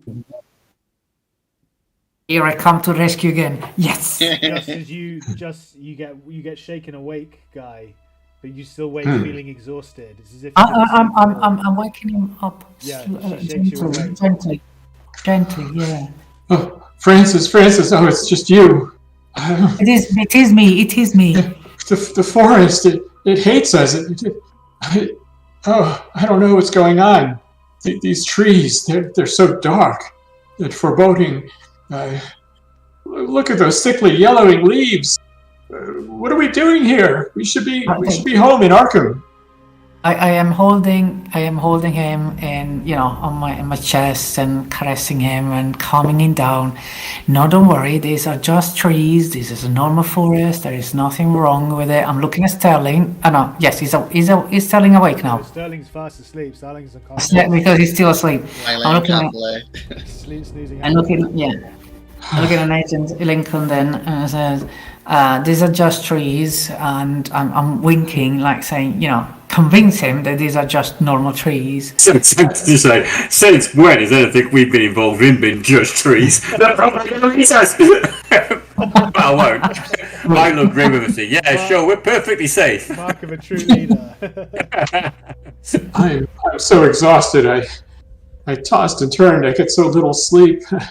I don't know if I'm going to be able to hike very far today. You need some help. Here, have some of this Woodford Reserve. That'll knock you right out. How about I stay here and I hold your hand and you go back to sleep and nothing will happen to you. I promise I am here. I don't know. I don't think I'm a little scared to go back to sleep. I don't want to face those trees again. Those trees? Well, you just threaten them. You're gonna burn them. Perhaps it wasn't the best of advice to give. Yeah, I've got tons of kerosene here. It's no problem. That's right. There's too many. There's just... Oh, we get a good fire going. It won't be a problem. They're pressing in on us. They hate us. They hate us. What we haven't done anything to harm them, so they shouldn't really hate us. As soon as I'm gonna tell them, I'm turning to a tree next to me and say, we mean no harm. We're here on a friendly path to look for something else, nothing to do with trees at all. See, I told them. Maybe it's not the trees. Maybe there's something just beyond the trees. But it's there. It's watching us. It's waiting for us. Okay, I swear. Say it's around Wow. midnight at this point. Can each of you who are awake make a listen roll? Oh dear. I'm asleep. No, Guy, you're still too flustered to hear anything. Kevin, you're too busy paying it unless you want to spend luck or push the roll. Nah, let's be surprised. Okay, so you're too busy listening to I Guy to passed. hear anything. Francis is cool. Francis, off in the distance, you hear the faint flurry of a sound of rifle fire.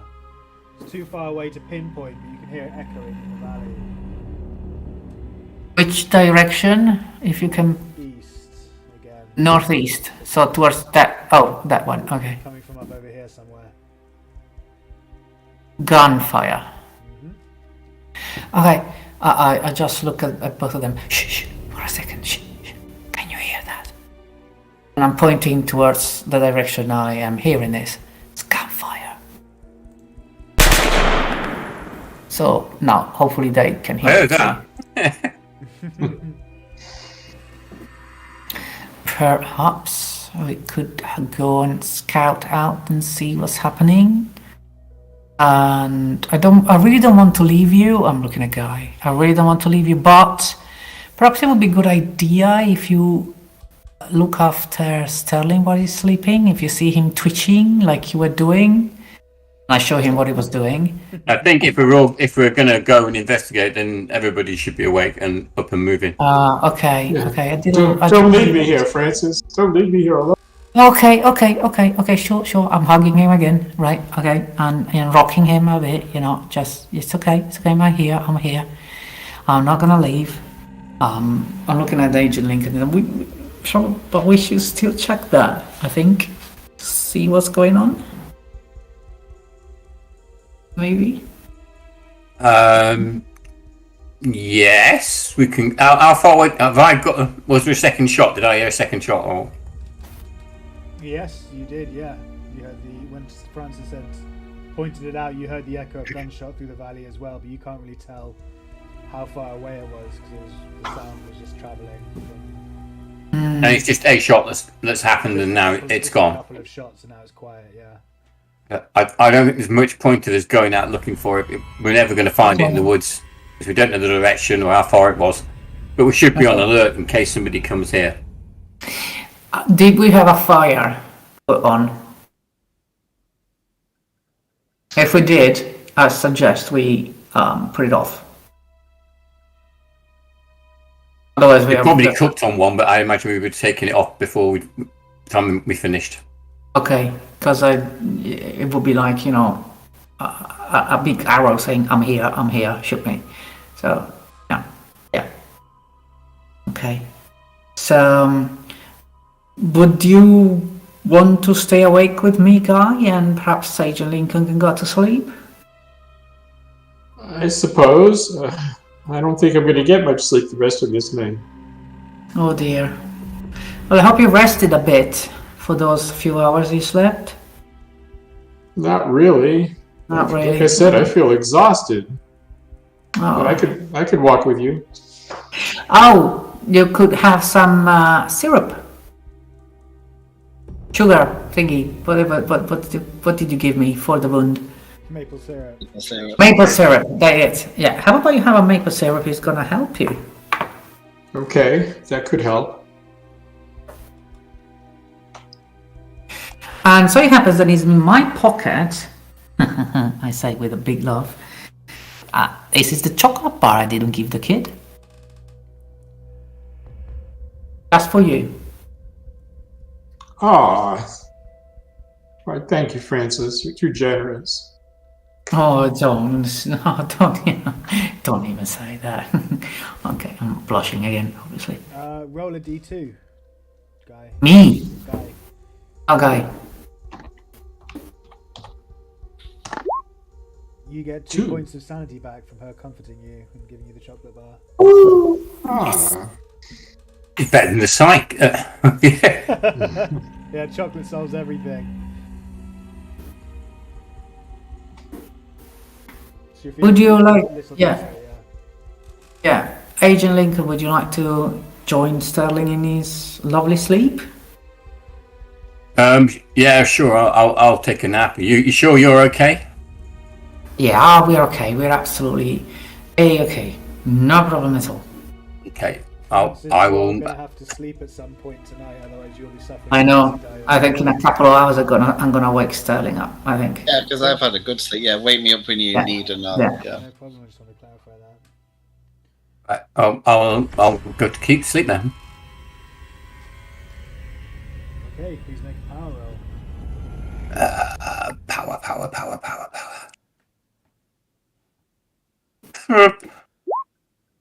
Oh. Please roll a d4.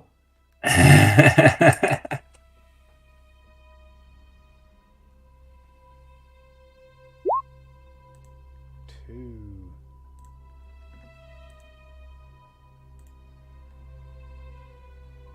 What do I get? You win the prize! Yay! Woo! Okay, you should see a new handout. This is what you experience in your sleep.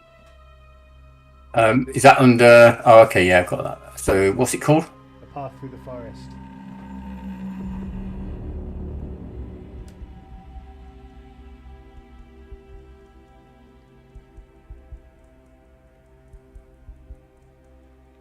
Oh, got it. Right down the bottom. Okay, please make your sanity roll. Oh, do I need to read this first or not? Oh yeah, sorry, I thought when you said got it, I thought you meant you'd read it. Oh, no, I've just found the thing. Oh, okay. Yeah, read ahead. Read, go on. Yeah. Well, in the meantime, I'm just checking on Guy, see if he's, just talking to him and reassuring even more and everything. But I'm still looking around and at Sterling's face, and then again around and trying to listen to what's happening. If there is any more, there are any more gunshots. Okay. There's a few hours of quiet, nothing particularly happens, and then you hear whimpering coming from Abraham's tent. Do I make a sanity roll first, or just do the roll for the damage? Just sanity. You have to succeed or fail in the sanity roll first. Right. If you succeed, you only get the 1. If you fail, it's the d6. Okay. Right. So you only lose 1 point of sanity. Okie doke. And there's some mild whimpering coming from your tent as you kind of wait. You start coming to consciousness, and that's what Frances hears. I am going to his tent and just to check he's all right. Probably not. And I guess I'd be waking up about now. Yeah, I will be waking if it's a couple hours. Then I will be waking Sterling as well.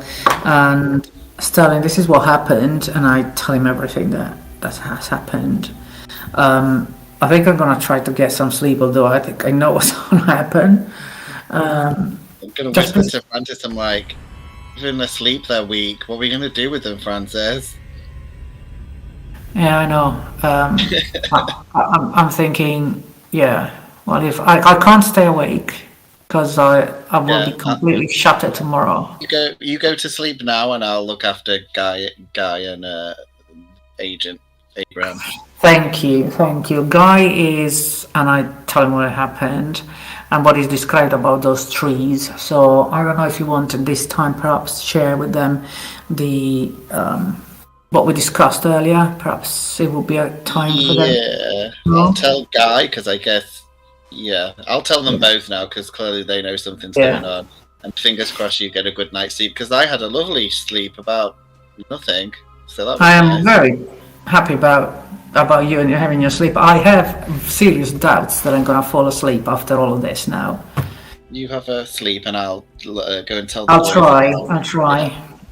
I'm gonna have a sip of the maple syrup. Okay.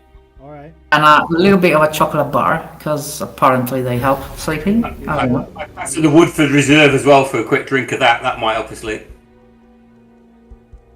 Sure. Good shout. I was about to say penalty die on the power roll since you're getting nervous and scared by everything that's going on.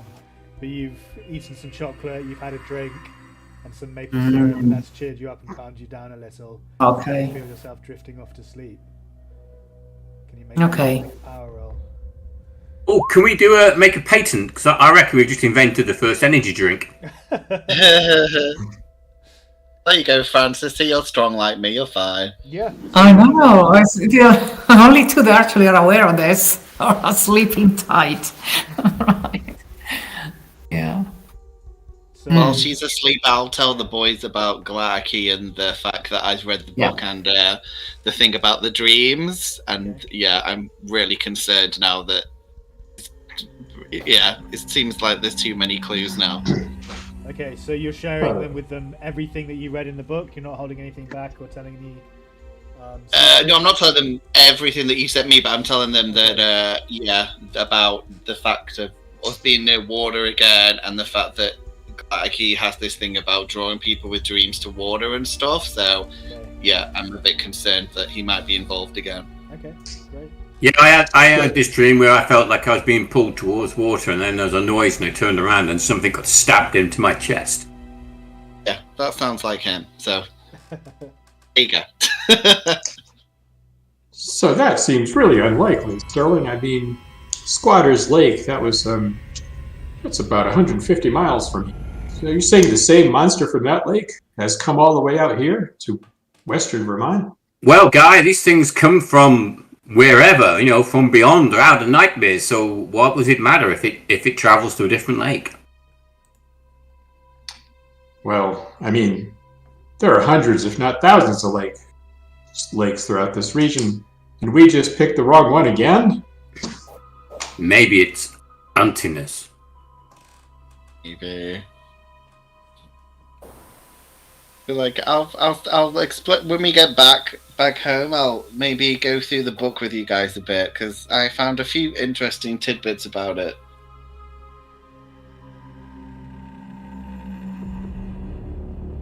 So we didn't deal with this thing last time very well. How are we going to cope with it this time? I mean, might possibly have learned some form of ritual that'll like make it go away. So that could be useful. Ah, okay. I mean, I would have shared it with you, but you went crazy, so we didn't have time. I kind of give him a dirty look and say, perhaps it would have helped the Bureau when they went to investigate the lake. Well, I mean, come see, come start. I mean, it's happened now. No one else has died yet, so... I mean, I'll happily give the book as soon as we get back. I'll let you guys decide what you want to do with the book.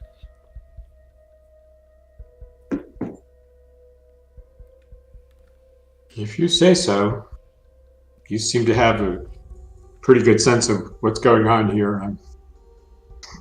Yeah, I mean, Frances knows a bit, but yeah, she's not finished reading it. So I said we need to do a group thing about the book, and I will have taken the book with me. So I said I have the book with us.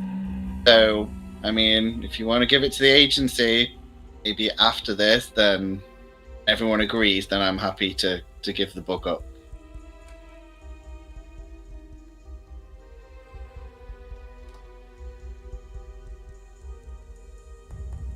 Alright, so as you're discussing and conversing, working out what to do, light begins to spill out beyond the valley as dawn breaks. Frances, you awake feeling refreshed and rejuvenated after a good night's sleep. Yeah, I stretched a bit. And I'm thinking, what was all that about trees? Nothing really happened. So... Well, something real happened to me. I just feel drained of all my energy. I'm exhausted. I hope you don't expect me to do anything too physically demanding today. I don't think I'm up for it. Even with your chocolate bar, Frances, it tasted good, but I'm still pretty drained. I wonder, but it's not possible, is it? Yeah, it would be a good idea if we could find a way for a guy to sleep in the day, like now.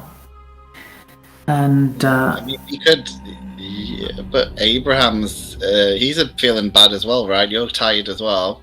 Yeah, it must be. I guess so. Yeah. So, I was gonna say we could probably like. It didn't say that I was in there, but I mean, I don't know.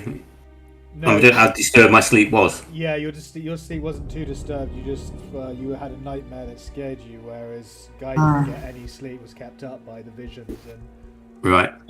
I think I know where Sterling was getting to. So perhaps we could stay a couple hours still here, and Guy, and if Agent Lincoln wants as well, can have a nap.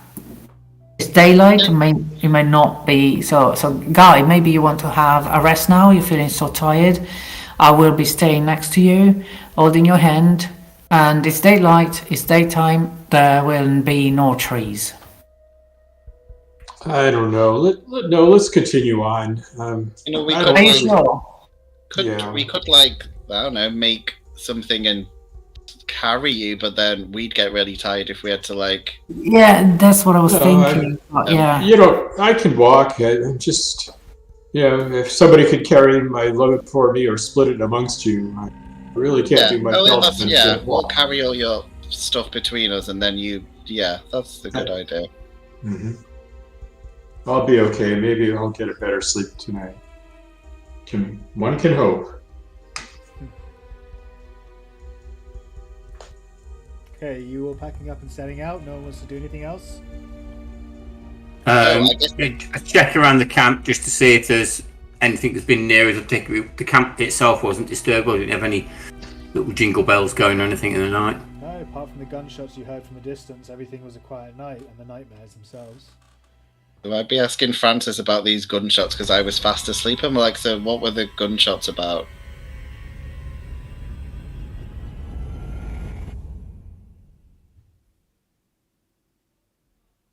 Was that to me, or Francis isn't going to tell you.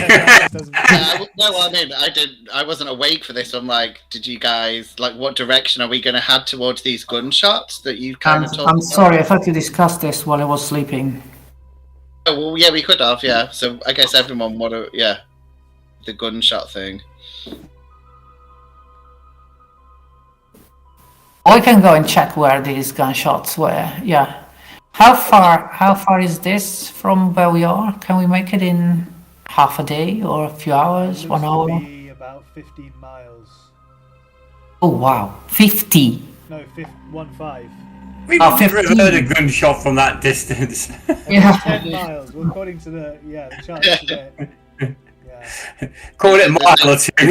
Alright, we'll call it So a the mile same- or two. The same direction as the artist camp thing as well? Is that like the similar direction? Yes, it is, yeah. Oh, okay, that's cool. So, It's I don't know how about you, but 15 miles to walk is a lot.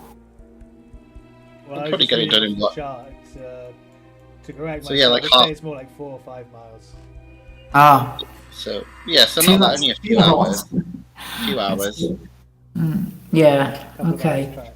Why didn't we take any bicycles? Because it's in the forest. Mountain bikes. Mountain Yeah, bikes, I suppose, yeah. Yeah, they've not been invented yet. That's probably why.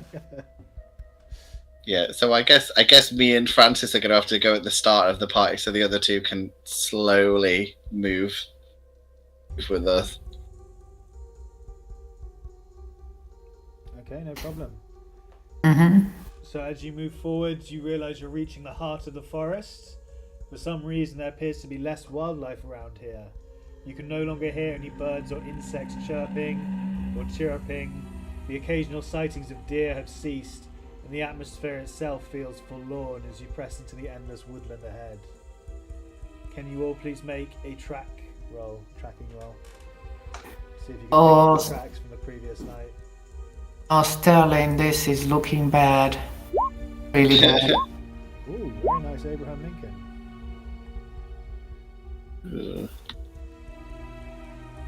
Amazing. Oh, I'm ticking that straight away.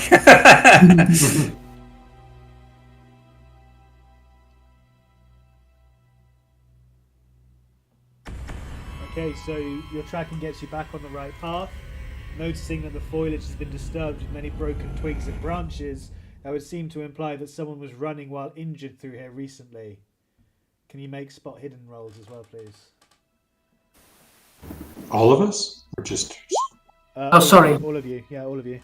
Yeah, well, I will point out anything I see. Yeah. So you point out the bushes and things like that, and upon looking more close, the bushes that have broken twigs and branches, and explain to them that someone was obviously moving through here in a rush.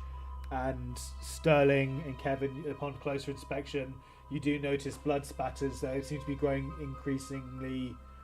There seems to be growing an increase, so increment, more frequent and bigger splotches.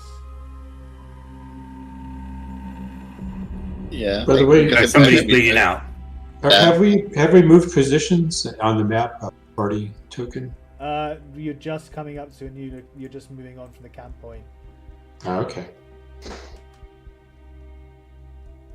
So after about half a mile of following the trail of blood, a discarded hunting knife is found.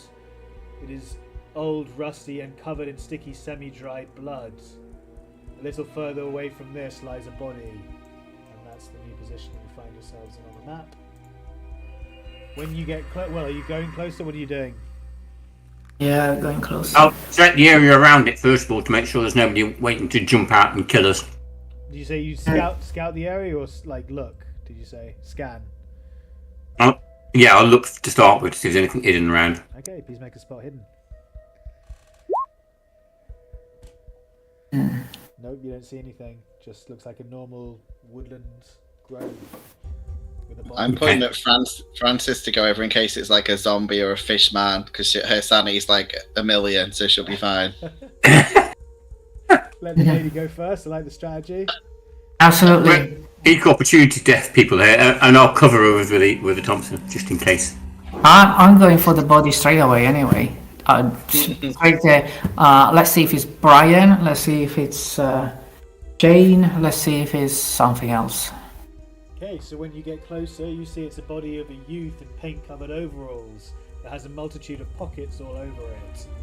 One of the pockets has a couple of paintbrushes in it, another has some graphite, a third has a crusty cloth coated in dried paint, and an eraser in it. So is it a male? It is in fact a male, yes.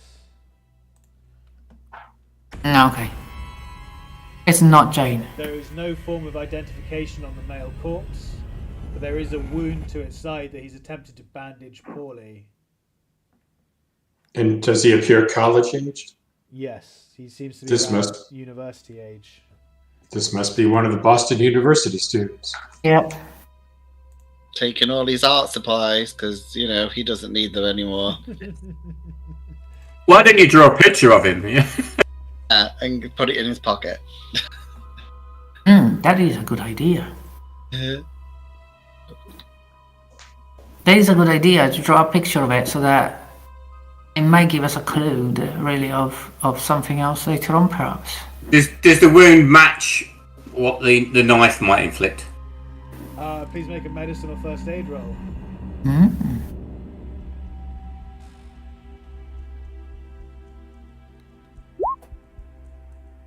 Ooh, good. Nice. Be sure to check that off. Oh, yeah. So yeah, he bled out steadily for the last day or so before finally collapsing from the small knife wound in his side. Okay, I'm going to examine the knife. You said it was rusty and old. I mean, how old does it look? Does it look antique, or does it look just it's been out for a few days or months? It's an old hunting knife that hasn't been kept very well. It's obviously been left in the rain and rusted over. Right. There doesn't seem to be anything particularly significant about it. And we're heading towards the camp, aren't we, roughly speaking? Yes, the camp is... And does that on our normal route that we should be following? Northeast, yeah. Okay. Well, it looks like at least one of the artists has met an untimely demise. So are we going to go up there and find out if any of the others and maybe get this poor guy raid to rest? Yeah. You checked all the pockets, yeah? You checked everything in the pockets, yeah? I think Sterling's done a fine job of that. I like that no one's checked the pulse yet, but you all immediately robbed him. You mean all? Only one than any robbing here. Only after Francis, showed me what he had. Poor kid. Who would do this to an art student? Not the art student. Maybe an art critic? Yeah. So you notice footprints leading to where he fell. You're welcome to make more tracking rolls to see if you can follow them into the thickets. No. Can I just check his face? Does he look frightened like Guy and Abraham did? Like, does he look like he's died of fright? He looks quite peaceful, just very pale, and just looks like he fell asleep. Oh, okay. No tentacles or anything weird then? Nothing Just bizarre, normal. no weirdness, no, just someone Okay. who bled to death. Okay, I'm gonna tell the guys. I think maybe we should start being more stealthy if we're coming across dead people. Okay.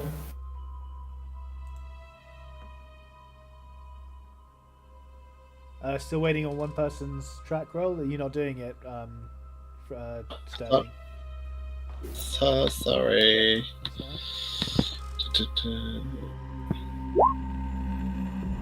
Would anyone like to push their rolls? Who's got the best tracking? Everyone's got 10 by the looks of things. Yeah. It's not worth me Is it worth me spending 10 luck to try and track it? I'm close. I think I'm the closest.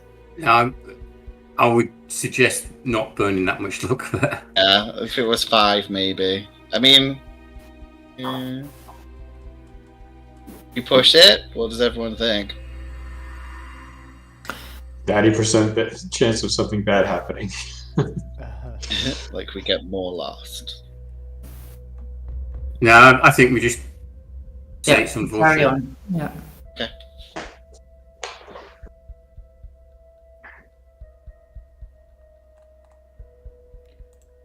Okay, you stumble blindly in through the thickets, doing what you can to try and follow the tracks, but you soon lose them and end up becoming lost. And I try and navigate roll to get me back on track. Yeah, I was about to say, it takes, after an hour or so of wandering around, you come across a trail, some kind of road that seems to have been cut through the forest floor. You are welcome to use this as a, what's it called? To make a navigate roll. A land site to make a navigate roll. Landmark. Landmark, thank you, that's the one, yeah. A landmark to make a navigate roll. And I'm using my compass watch thing that I was generously given to get a bonus roll. That is very lucky, because otherwise that would have been a fumble. Oh, it's to be 70, so that's 78, so that's still no good. Could the map I've been making add a second bonus die? To help reorient it. The one that you failed drawing on. Can we If pour anything, maple? a penalty die, wouldn't it? Okay, yeah. We pour maple syrup on it because so far it's everything that's happened so far. Oh, brilliant. So you... Can we all try to navigate roll? Yes, of course, you can all try on, yeah.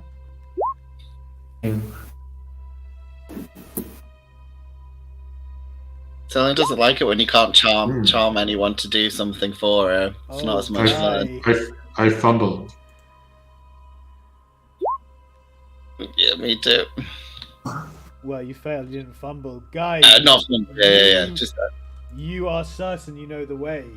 You direct them off the track towards the direction you think is the northeast, the way the gunshots are coming from.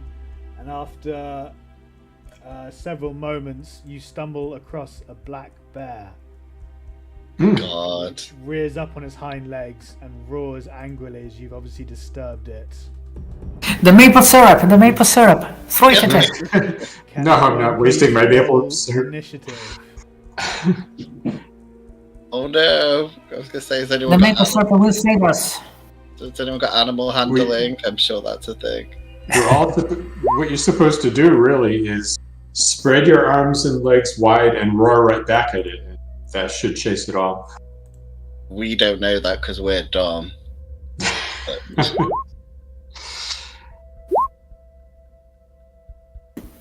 Oh, what's going on here? I've got priest and running coming up with party token as well. What on earth? Oh, I clicked on the party token. Sorry. Okay, that explains why the party token's up. Why have I got running and priest coming up? It's running and it's feeling very religious in running away from us. Heads up about a priest coming up. I think to get our characters in there, we need our actual character tokens. Yeah, on the, I think on the it's- map. Okay, give me 1 second and I will create a little something here and we'll go from there. Should only take me a minute, guys, so please talk amongst yourselves while I figure this out. Yeah. Get your guns. Yeah. Get the guns ready. We don't. Yeah, we already have my shotgun ready, but I think that is. I mean, it's a bear. We don't really want to harm it if we can avoid it. So I'll just put a bunch of bullets into the air and hope it scares it off. Oh, I think fire. We could just light something on fire. They don't like fire, right? And we've got all that kerosene and stuff. that is true. Yeah, we have some. Yeah, I was thinking of actually using the maple syrup because they want something sweet, don't they? So One if we should use just fire, one should use maple syrup, one should use a gun. No, we don't want to. We don't want to try to feed it. That could be dangerous. Oh, yeah. We need Like- to scare it off. And if we all scream at it, that should do the trick, or the gun. Intimidate? Yeah, we could intimidate it, right? As a group. Yeah. Yeah. you want to intimidate a bear. Oh, okay. True life experience. Yes. My spouse and I came across a family of 5 or 6 bears about 50 yards from us. And we did the spread your legs wide, raise your arms, and act like you're a bear, a bigger bear, scream. Oh, right. And they left us alone. Oh. Really? Wow. It could work. Can everyone see that now? Yes. Foresty. So you should be able to select your tokens now. 1 second. Yeah. Yep, and put them on the turn tracker. That should work now. Yeah.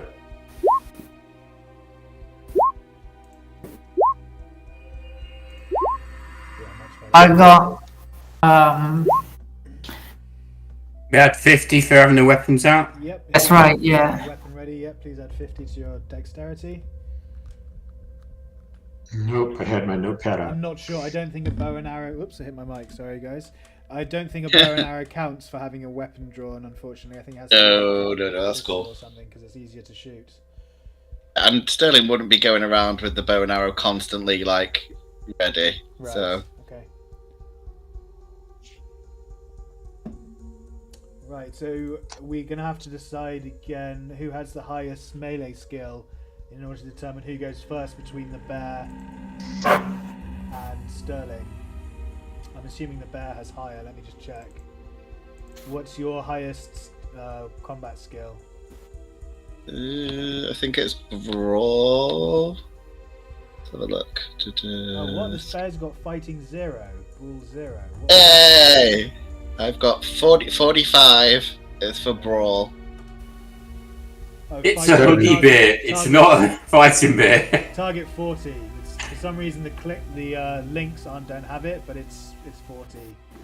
Okay. What was Slightly yours? better than that. Sterling? 45. 25. 45. 45. Okay, good. So yeah, we got the right order. So Abraham Lincoln, you're starting things off. You said you were firing into the air above the bear. Did you say? Yeah, to try and scare it off. It's looking pretty hungry. You're gonna have to make a hard intimidate roll. Oh, if it looks hungry, does it look like it's really going to go for it? If it does, I'm just going to empty a clip into it.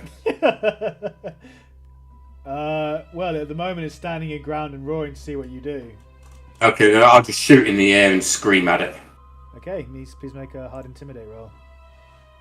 Do I get any kind of bonus for firing a big boomy gun or anything?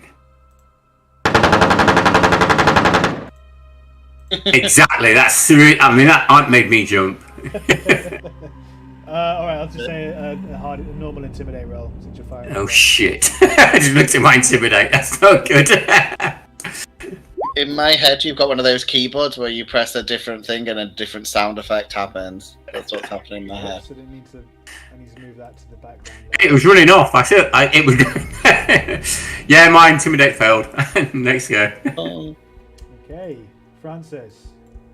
I'm taking one of my chocolate bars from my pocket and I'm throwing it on the ground right in front No, of me. Francis, no, don't try to feed it. That's the worst thing you can do. Is it really? Yes. You've done it now. Gotta go. Okay, well, I guess that if Guy said that, I'm gonna stop. Why is he bad? Because they get hungry, they just they go into eat mode. You're going to make it want to approach us instead of run away from it. Oh. I wanted to give him a nice chocolate bar. So you should try it. You don't know what's going to happen. It can smell something. It's sniffing the air hungrily, and you seem to think that the maple syrup that you have on you is drawing its Keep attention. all signs of food away from it. Yes. It's the worst mistake that campers make. They leave their food exposed overnight and get attacked by bears. Mhm. Ah. Offer it a cigarette.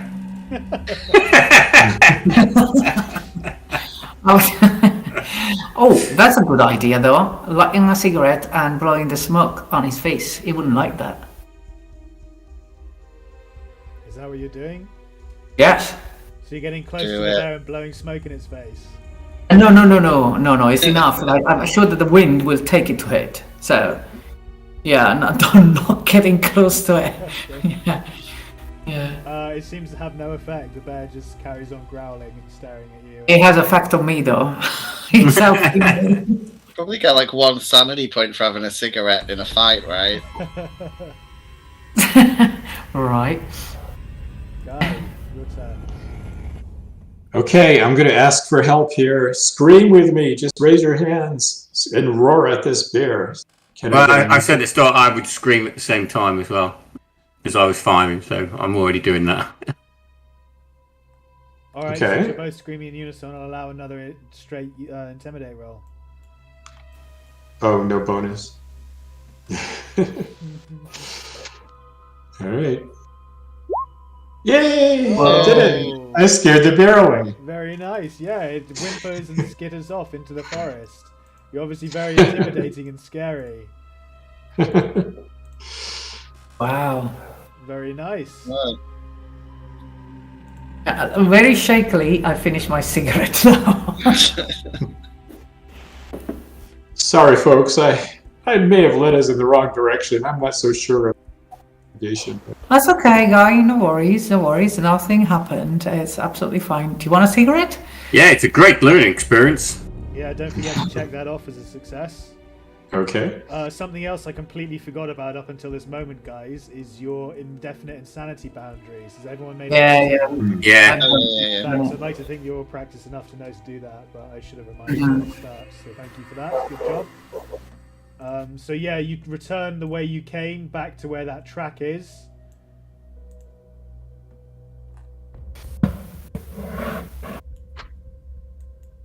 Bit further northeast, and you're back on the track. Feel free to make another navigate roll. See if you can determine where it's heading. Whoa. Oh. I'm pretty sure I've got it down this time. Do any of you listen to it though? Yeah, I mean, I won't say it unless I'm really sure this time. I learned my lesson last time. like if you get it wrong this time, we're gonna feed you to the bear. So it's your choice. Fair enough. I'm that confident this time. Okay, so you believe that the track is snaking northeast, and you're able to predict that the path leads to the area north of Somerset where the reservoir is. As you're divulging this information, you hear the distant sound, or the not so distant sound, of an engine approaching.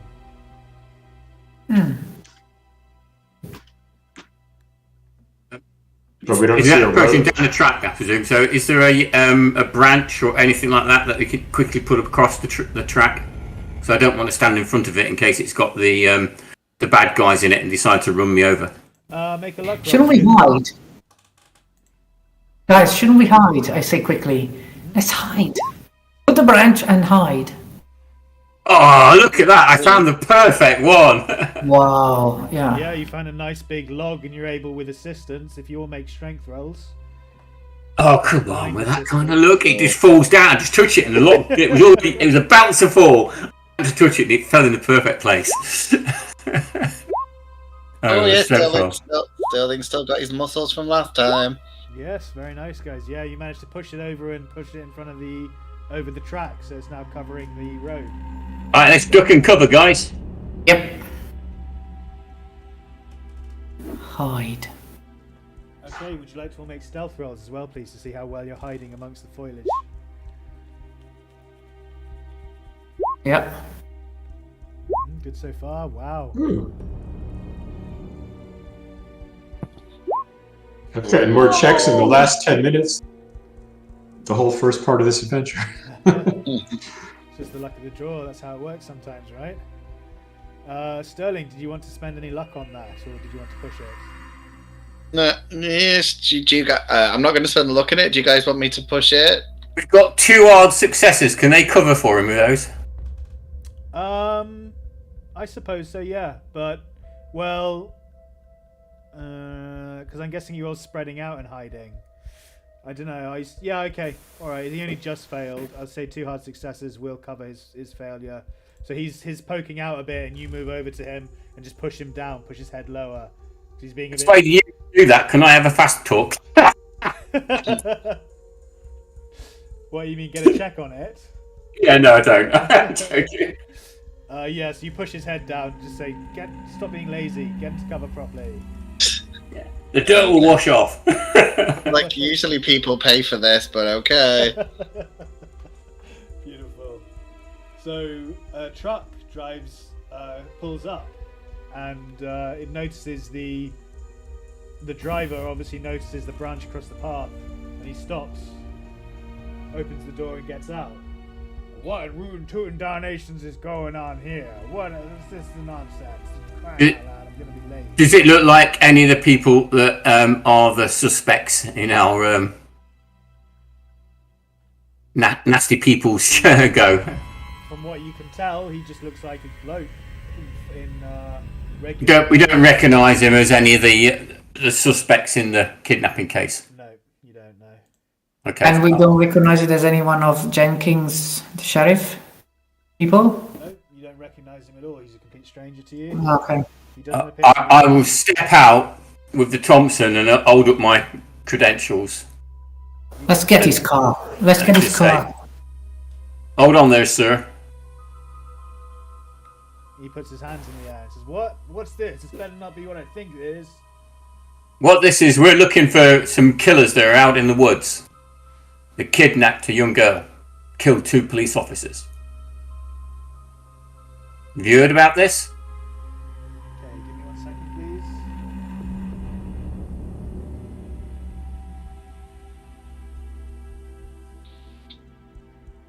Now, I don't know nothing, son. Sorry, I haven't heard anything about no kidnapping. You certain anything else? We found some young artist that has been murdered not far down the track. Oh, whoa, that sounds pretty heavy, man. I don't know how he's suddenly no, I just, that's interesting to hear there might be people around the camp, but I haven't heard or seen no one, no. Where have you come from? I'm stationed at the dig site further north near the reservoir. I'm part of the geologist team that Lucas Strong sent out to survey the area, the minerals in the soil. We're digging for them. His daughter's been kidnapped, right? His daughter's been kidnapped? What the hell? No. We've been out for a few days. I'm just bringing this here dynamite up. That's all I know. Ooh, we got some dynamite now. She's a dangerous woman. Something's creeping around the side of the truck to see if he can see inside while they're talking to him. Okay. So you won't mind me just checking over your truck to make sure there's nobody in here that shouldn't be? Yeah, so are you doing it stealthily, Sterling? You're trying to sneak up so without... Yeah, while they're talking, I'm just creeping around the truck, and I don't know what type of truck, if it's one that's got an open back or windows or what, but yeah. Yeah, it's just a big open back top, just like a standard truck back in the day. Could you make a stealth roll then, please, if you don't want to be seen by him, since you failed your last one? Yeah. Thanks. See if this one goes better. Okay. Hey, that's better. Mark it off as a success. He doesn't notice you as you sneak around the back of the car, the back of the van, and get into the trunk area. And sorry, you were saying, Abraham, you wanted to search the vehicle. Yeah, so just to make sure that there's nobody hiding out in it. He says, well, now I'd appreciate it if you let me be on my way. I've got a tight schedule to run. Is this what you're doing, this log across the road? I don't think it's very funny at all, even if you are with the authorities. Listen, son, there's a murder on the case. Your schedule doesn't really matter to me, and there's a young girl's life at risk. Already 2 police officers are dead. Now, don't make this difficult. All right, there's no need to be aggressive now. I'm just stating my case here. Sterling, in the back, you just see crates of dynamite, nothing else. And the voices are getting closer as Abraham approaches the truck and makes his case. And the driver starts moving towards the back to show Abraham the back that you're currently sneaking in. I'll die back in the bushes so they don't know I've been there. Okay. No worries. I come out of the bushes. I put myself in front of the track. Next to the track. I think you're gonna give us a lift now. Oh, blimey! How many of you are there loitering around them woods? We are enough. I'll stand up as well. Oh, whoa! There's another one. Any more? You got some Ewoks hiding back there. No, it's from the future. Maybe I wasn't clear. We're gonna borrow the truck. You're gonna be in the back. We're gonna drive. This woman just gets crazy when she gets a gun. I don't want him doing anything silly, so he's gonna be in the back. I can't take you to the dig site without authority being granted to me, so I'm afraid I'm gonna have to decline that offer. Plus, What offer? I can't hand over equipment and property and dangerous stuff such as this. Okay, fair enough. Yeah. Okay, sure. You can drive. Let's tie him to a tree. Leave in this truck. I just look at them all going, what? We're gonna need that dynamite, that's why. Well, I'm already in the truck, by the way, guys. You've already got in his truck? Yep. What are you doing, ma'am? Kindly get down from there. I'm not. You are gonna give us a lift. I had enough of walking in this forest. I'm really tired. You're gonna drive. I don't want to be the downer here, man, but we don't know if they're at this place we're supposed to be going to, or whether or not they're going to be finding somewhere else in the woods. You know, we'd lost the tracks a while ago, and he's going to the dig site, not to the artist camp where he's going to the artist camp. He's going. No, he's going to the dig site. He's going to the artist camp. Oh dear. Oh, yes, he is. Aren't you, my friend? What? I don't understand. What artist site are you talking about? Oh, it's just a couple of miles ahead. You're just gonna give us a lift. I'm gonna leave you alone. I can't Thank be you going very that much. way. Just slightly far ahead. There's a turning off. I gotta take the turn in. Big Well, you truck will take like the this- turn when you come back. Big truck like this won't make it off road too far. Okay, well, you can give us a lift for a while then. At least, yeah. By the way, I've been sitting comfortably, resting in the meantime. Can all of you who are talking to him make spot hidden checks, please?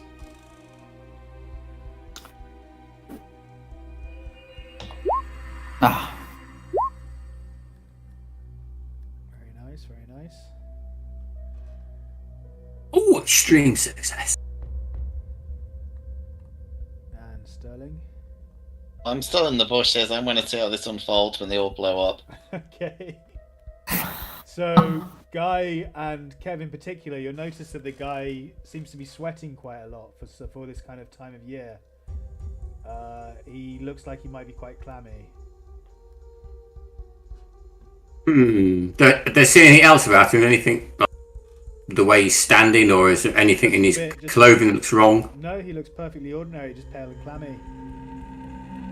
What's up with you, son? Why are you so sweaty?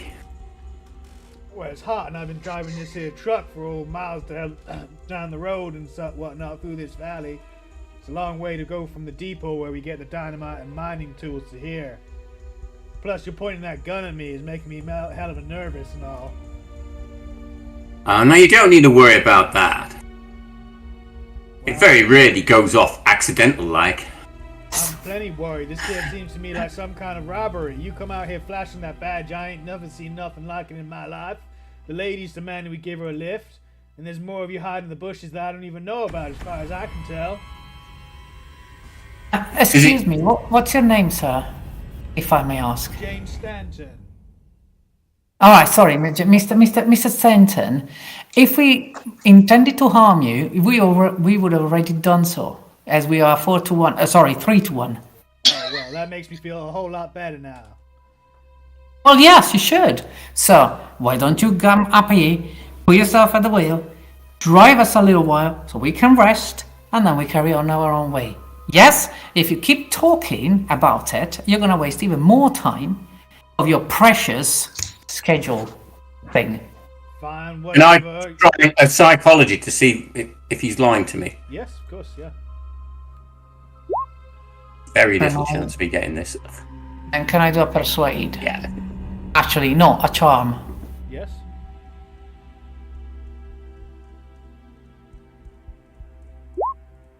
Yeah.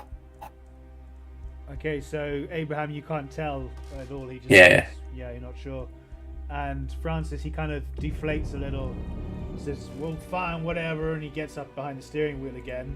Says, well, how am I supposed to get anywhere? That stupid tree in the way. Perhaps you could gently... Give us an hand and we'll put it out yeah, of the way. exactly. Go and give the man a hand. Yeah, and I'll look after the track. He put it in the tree in the road. Whatever makes you think we put it there? We just happened to be coming along and heard you and thought, there's a thing in the road. Fine convenience. There happens to be a tree in the road right Yeah, where you chose to ambush me. Guy is going to pretend like he's just... He takes out his 38, like he's kind of waving it around a little playfully, and then it's going to sort of pretend to accidentally go off about 3 feet over the guy's head. Oh, I didn't. Oh, sorry. I'm feeling a little jittery here, fellow. You're making me nervous with all your chatter. So you release a shot above his head. Yeah. Is that trying to make an intimidate roll? I don't. Or are you just seeing what happens and how he responds? I'm letting the gunshot intimidate for itself to see how he responds. Yeah, if he'll be less chatty and more cooperative. Okay, he looks at complaining about fallen trees and everything. Yeah, he looks had at you enough like of you're this. completely insane, like some maniac who's just waving a gun around and saying absolute nonsense stuff, and then he gets down hastily from the truck. Yeah, I'm just going to drool a little.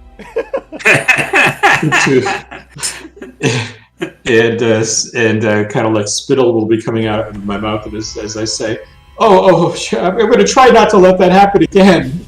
but Yeah, I love it. Make an intimidation roll with a bonus die. Okay, I'm going to need that bonus die. I'm just going to whisper to the guy as he goes past me to say, really sorry about him. He's only just got out the mental institution. 17, missed it by 2. That's a shame. Yeah, we've Does that give him a bonus dice? You can't spend luck on a bonus or Right. Does that give him a bonus in that I've just said to him about, I'm really sorry about him because he's just come out of the mental institution? Would it give him an extra bonus If dice? anything, you would give him a penalty dice because he's trying to be intimidating and he just sounds like he's insane. Well, that's actually, He's with a gun, he's fairly intimidating. There's nothing more intimidating than a crazy person who is, beyond reason. waving a gun around. Yeah, all right. I'll give you another bonus die. Okay, I need a 0, but Yeah. taking it. You can do it. Nope, still 17. Okay. Well, he still just reluctantly gets down from the driver's seat, takes the keys with him, and goes towards the tree, and then looks expectantly towards you, Abraham, and I'll give him an hand. yeah. I'll say with the two of you, Sterling, not Sterling. Yeah, sorry, Sterling. Are you still hiding in the bushes, or? Yeah, well, he's just like laughing at everyone making another shit job. He's not, yeah, he's just kind of like, what the hell is going on? Like, why do these people talk ever? He's gonna stealthily creep back in the truck and get a free lift, hopefully. Yes. Okay, so yeah, together you move the tree off the road, and he climbs into the front and revs up the van. Off we jolly well go. I'm sitting next to him, and Sterling, I presume, is next to the window. Sterling's no, in I'm- the back, isn't he? Back, yeah, secretly. Oh, He no, doesn't know okay. about me. You guys have all given up your, yeah. So we're kind of all scrunched in to the front Please- seat. Please drive slowly, and I have the windows down because I want to still try to scout the area while he's driving. Drive very slowly, please. Well, he's, Oh, can yeah, I it's not try- particularly quick because it's an uneven, frosty Yeah, terrain. yeah, true, true. Can I try and steal some dynamite while I'm in the back? God. Oh, come on. Yeah, You I set don't this see- up. I Come don't see on. why not. You won't even need a sleight of hand check or something. You'll need either a dexterity or a strength check in order to break the crates open. Okay. Dexterity Then or they'll strength. shut. Okay. Just take a full crate.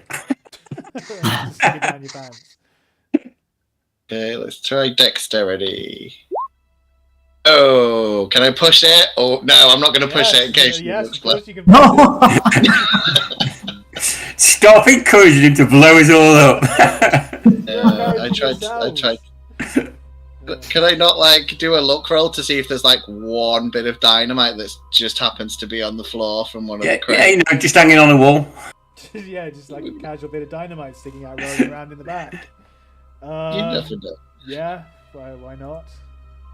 You Make a know. luck roll, not to see if there's any spare dynamite, but to see if one of the crates might be loose and open. Oh, okay, yeah, that's fair enough. Oh, yeah, I failed it, so it's fine.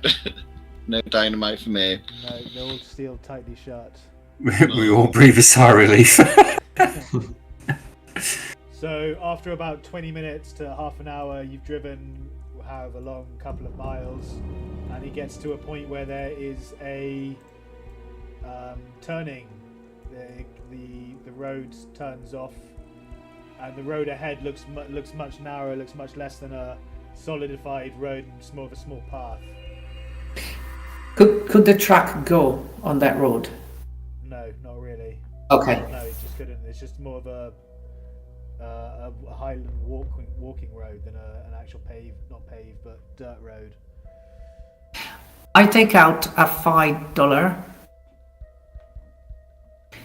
I'm just taking it out of my pocket. I see how the man looks at it.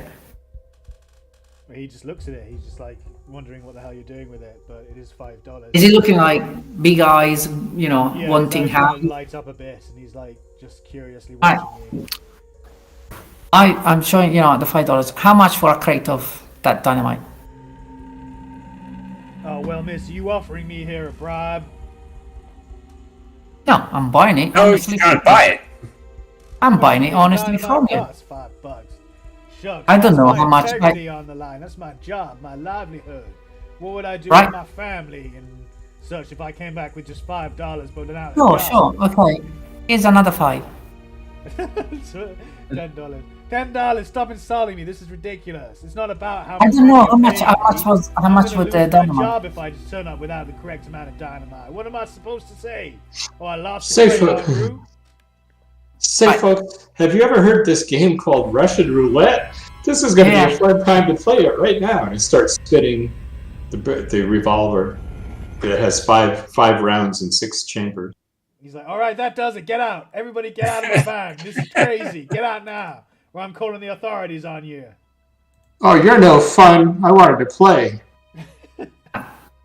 I put my hand on his arm. Don't worry about him. Just let him. You know, it's this. Just don't worry about what he's saying. $15. There you go, and we let you leave. Okay, so he takes the money, but you notice when you touch his arm, he's unusually cold and clammy. Instead of warm flesh that you'd feel in instead of warm flesh, his flesh feels more like fish, like cold and wet. Can I tear his clothes apart? Tear his clothes apart. Why, woman, just behave yourself. You go get a room. Sorry, no, I didn't mean that. Yeah. I'm tearing his shirt apart. What kind of roll? Let me just think. Either dexterity or sleight of hand or something. Because I guess you're doing this all of a sudden, right? To rip his shirt off. Yeah. Yes. So let me just think. We'll say dexterity. Yeah.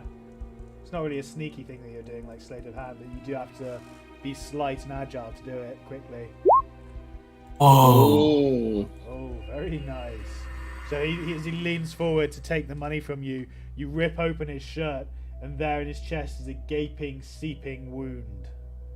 And that tonight is where we're going to end things. We're going to leave off there. No. Thank you so much for joining us at home. I hope you've all enjoyed as much as we've enjoyed playing. I've had an absolute blast myself. I hope the players have as well. Yeah. It's been mediocre. Screw you guys. Been great. And yeah, we'll be back next Tuesday to carry on the saga and see what happens with everyone at 7 p.m.